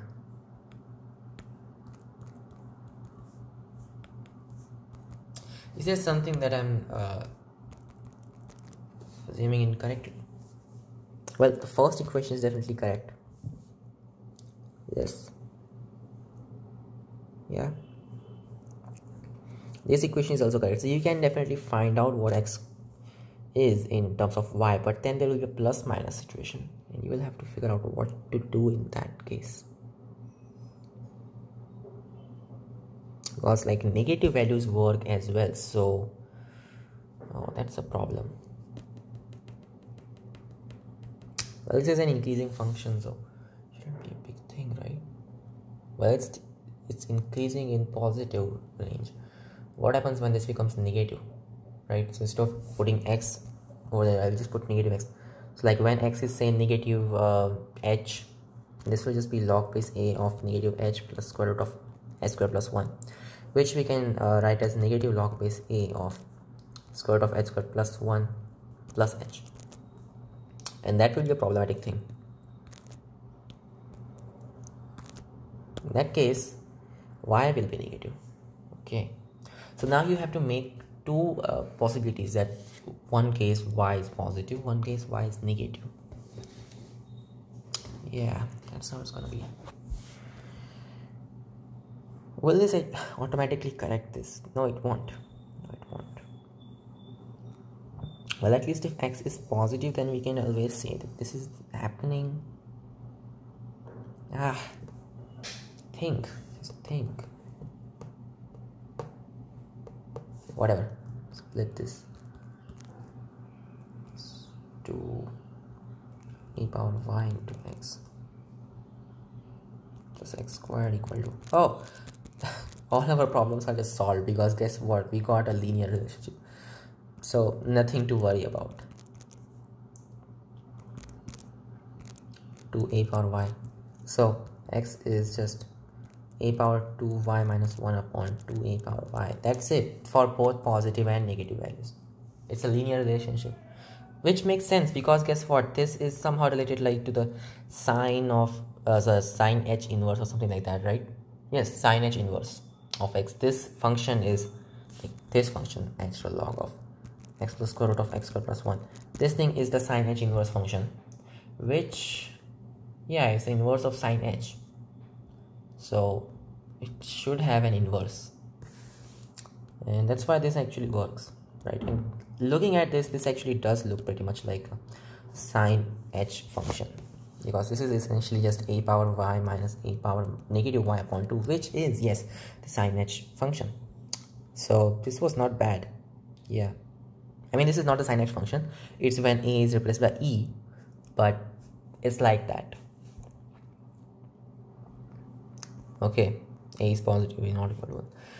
It will just be a power x minus a power minus x upon 2. Cool.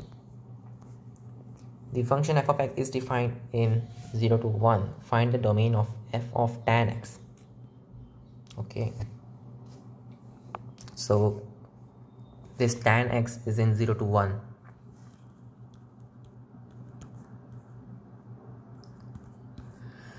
Now we need to find what x values satisfy this thing. In 0 to 2 pi, what value satisfy this thing? It will be 0 to pi by 4, right? Yes, union pi plus pi by 4.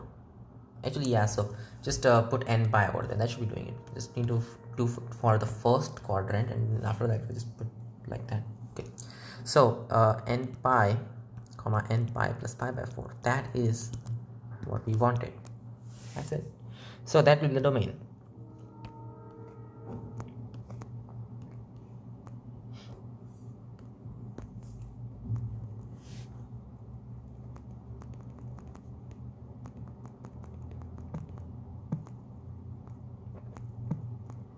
What is this? Okay, cool. Next, f of x is defined in 0, 1. Find the domain of f of sine x. Why? This is repetitive.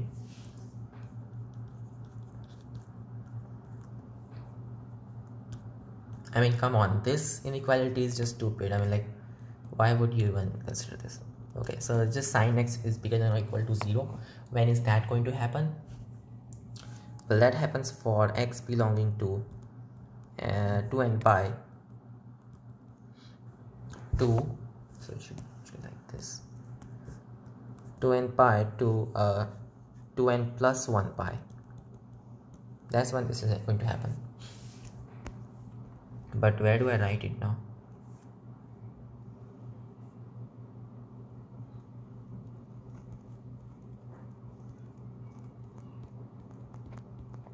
Okay, next. Okay, find domain of f of 2x plus 3. This is actually easier. So 2x plus 3. Yeah, this was easy. Minus 2 minus 3.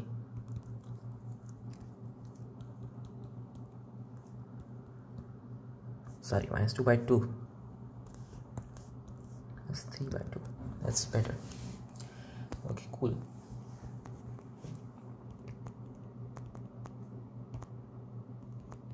Yeah, that looks good. Defined in this thing, find the domain of f of mod of, okay, so it's less than or equal to 2, bigger than or equal to minus 3.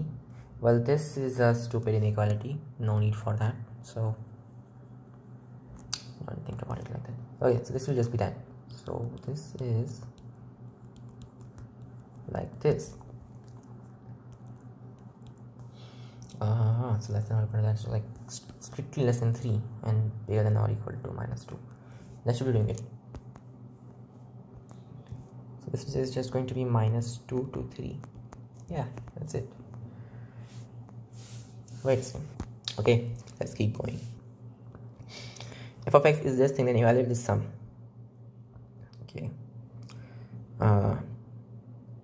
Oh, I've seen these kind of sums, right? So the thing is that you will just consider what happens for f of 1 minus x.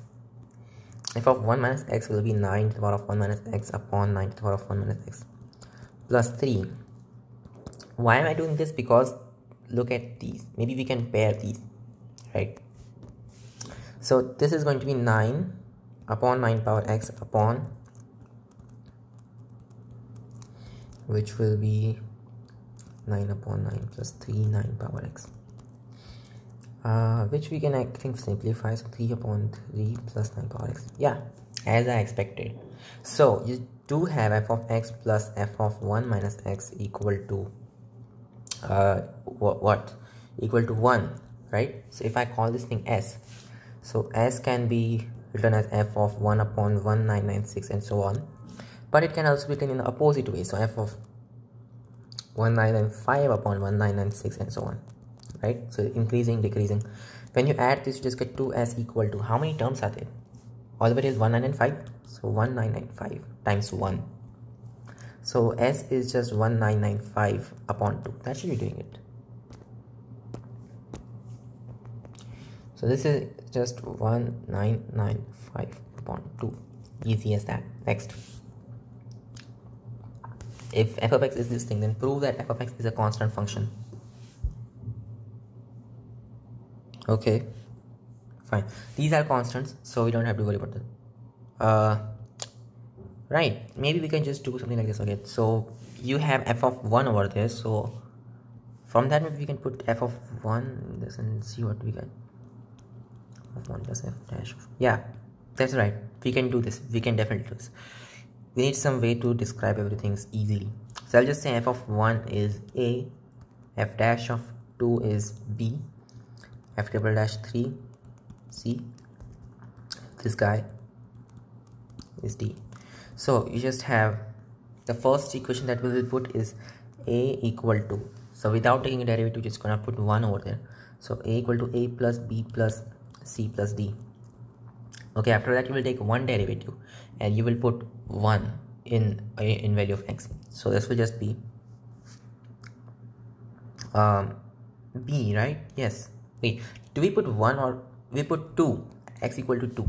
So like, yeah, x equal to 2 over there. So this will just be b equal to, so this will be 3x squared, so 3 into 2 squared, f of 1, which is a, plus 2x, right? So 2 into 2 b, plus that just 1 over there, so don't worry, c, that's gone. So b equal to 3 into 4, 12a plus 4b plus c. That's another equation that we have. So we can write this as 12a plus 3b plus c equal to 0. Cool. Similarly, you had this equation where you could write b plus c plus d equal to 0. So you could write b plus c plus d equal to 0. We're just going to prove that this is a constant function. In that case, what we want to prove is that this is 0, this is 0, this is 0. But what that means is that d should also be 0. We are essentially trying to prove that f of x is 0 for all values of x. Right. Okay, so that's nice. The last thing that we can do is, yeah, so this will be complicated because now we need to take third derivative of this thing. Fine.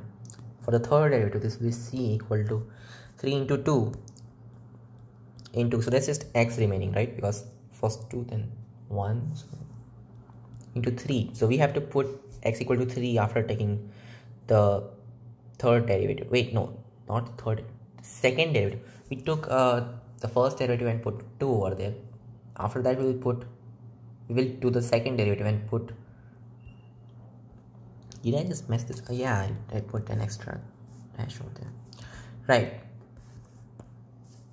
So just need to take 2 derivatives. So 3 into 2 and 3 into that. So 3a, okay, plus 2x, derivative of that, 2. So plus 2b, and that's gone. Everything else is just gone. So c equal to 3 into 2, 6 into 3, 18, 18a plus 2b. that's another equation. Cool. So now you have another equation over there, like C equal to 18a plus 2b. Final equation where you will take 3 derivatives.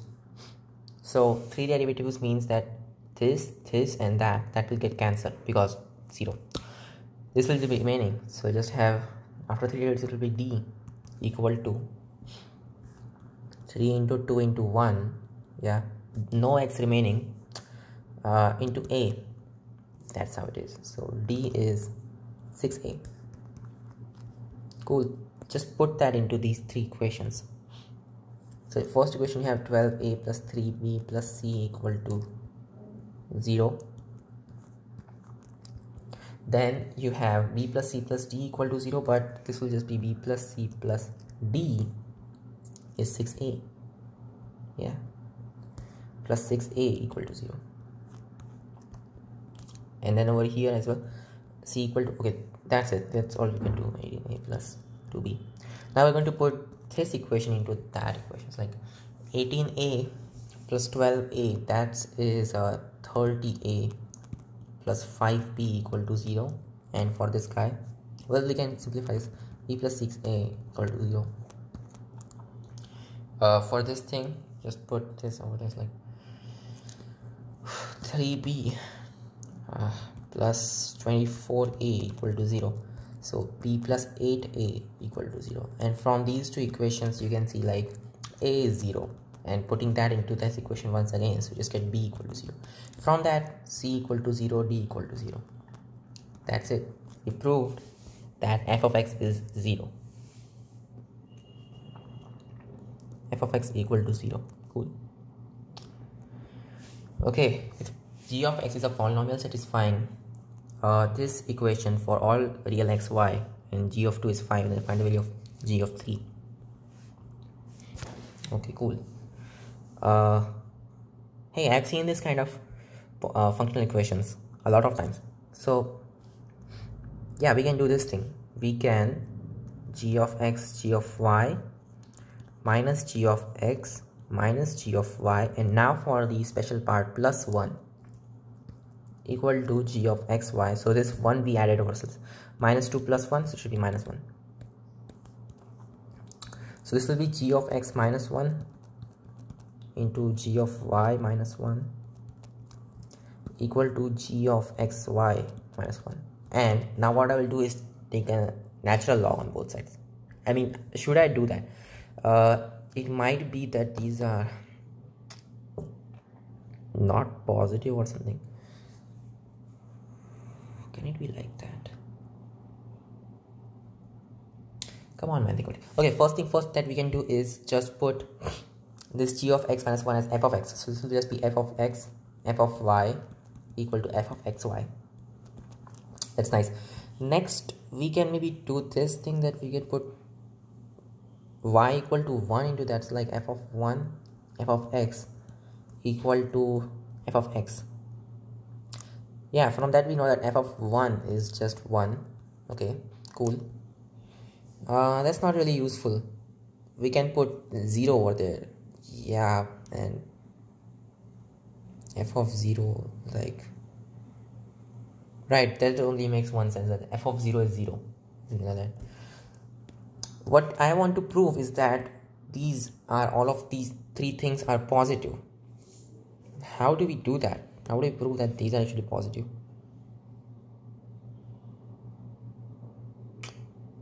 I don't know.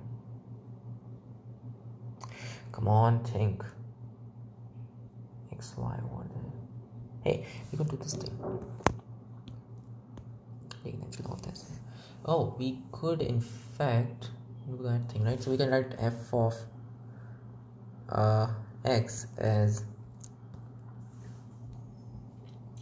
yeah, right, we can write it as something like h of natural log of x, right? So like this will be h of x is just f of e power x. I'll just make that definition myself. So from this definition we can say that h of x plus y will be f of e power x into e power y. Okay, and h of x is, we already got that, f of y, so h of y is f of e power y. But we already have this equation, so we also have this equation, f of e power x into e power y, since for all real x and y, right? So equal to f of e power x, f of e power y. Cool. So from that we can just say h of x plus y equal to h of x plus h of y. Yeah, and this function f of e power x, it's also defined for all real values of x and y. You know what that means? Yeah, that means that for all real values of x and y, we have this functional equation, and guess what? This functional equation is well known, that we can just say that if this is continuous for some particular range, we can say that h of x is kx, like that. So what does that mean? That means h, yeah, we just said h of x is f of a power x, sorry, e power x, right? That's what we did. Okay. Equal to kx, right? Yes. So now we got this thing. Yeah, but this is still not the best. We just got f of e power x. That's only for positive x. So like you can say f of x equal to k natural log of x, but this is only going to work for positive values of x. What about the negative values? When this is negative, well, we will do that separately in that case. So we'll just say that h dash I of x will be f of negative e power x, and then you will do a similar thing. So yeah, yes. So now our equation will be like I of okay, wait a second, think about it, just think about it. I think it should be symmetric. Yeah, I'm pretty sure it should be something symmetric. What I want to prove is that f of x is negative f of x. How do I prove that? Sorry, f of it's the same thing as f of negative x, like that. Is correct? I don't know. I don't know about that. Why should I even prove this? Okay, so I of x is this thing. I of y is negative e power y. I of xy is f of negative e power x plus y, which would be like this. E power x, e power y. So we can write this thing using that property, right? We just got, yeah, this property. Where is it? That f of xy is f of x times f of y for all real values of x, y. We can write this as f of negative e power x times f of e power y. Yeah, yeah, that's correctly though. Maybe just make some kind of error or something. Sorry, it should be x plus y. Sorry. X plus y. Yeah, I did make an error. Sorry, I'm really sorry. This thing f of e, it's into, right? So it should be h of x times h of y. Yeah, that's how it is. Hey, but I don't want that. I want h of x plus h of y. How do I get that thing? Right, we'll just have to define like natural log of f of x as a new function, but that's not correct, because for that you need to first prove that f of x is a positive function. Oh god.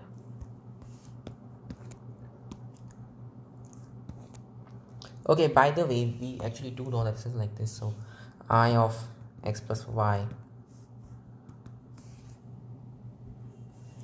is, well, it's just f of negative 1 f of e power x, negative e power x, f of negative e power y. So what you are saying is that I of x plus y is f of negative 1 I of x I of y. Okay.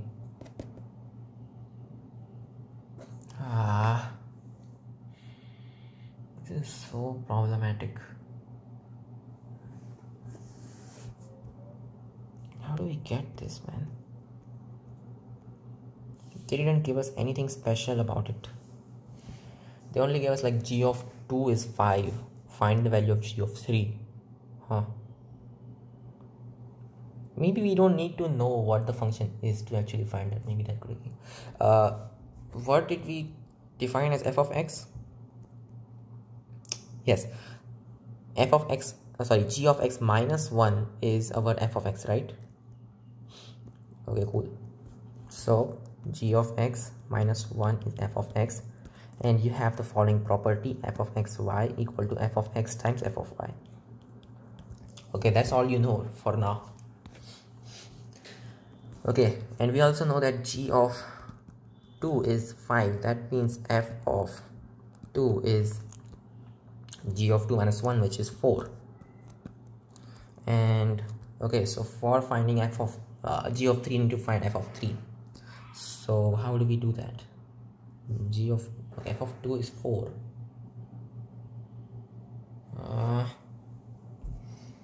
F of 2 is 4. It's like, it looks like 2 power something. Okay, no, nothing like that. When does this happen? That yes, this obviously happens when you have x to some power. That would be the ideal case, x to some power. So what kind of transformation can I do such that this will happen?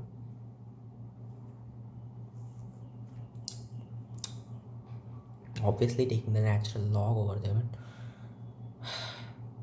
that's not gonna work. Come on, think, what transformation could I do such that this will work?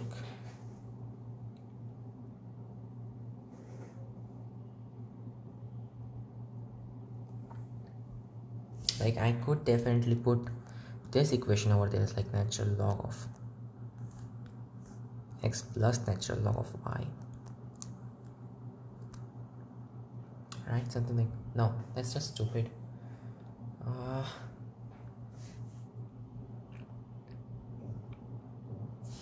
Okay, wait a second. It's like e power x. Okay, that might be better. So we can definitely write this equation.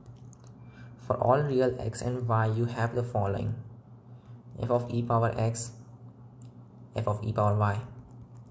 And then we can also write like natural log of f of e power x. We will define that thing as h.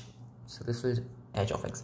So you will just be able to write h of x plus y equal to h of x plus h of y. So that just gives h of x equal to kx, like that. So just have natural log of f of e power x equal to kx. So f of e power x equal to, yeah, e power kx. So f of x, so this x is for only like positive numbers or something like that. So for some certain intervals, right? Yeah, yes. So we just got h of x equal to this thing whenever this is all defined and stuff. So you have this thing, so like natural log might just be correct. Whenever this is positive, this is actually going to happen. Yeah, cool. F of x equal to e power k natural log of x.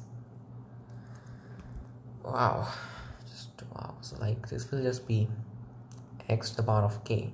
That's what we are saying, that f of x will be x power k at least for some certain intervals where f is like positive and yeah. Okay, whatever. So f of 2 is 4. So in this case 2 power k is 4, so k will be 2. K will be 2. So what will be f of 3? That will just be 2 power 3, which would be 8, which is also just g of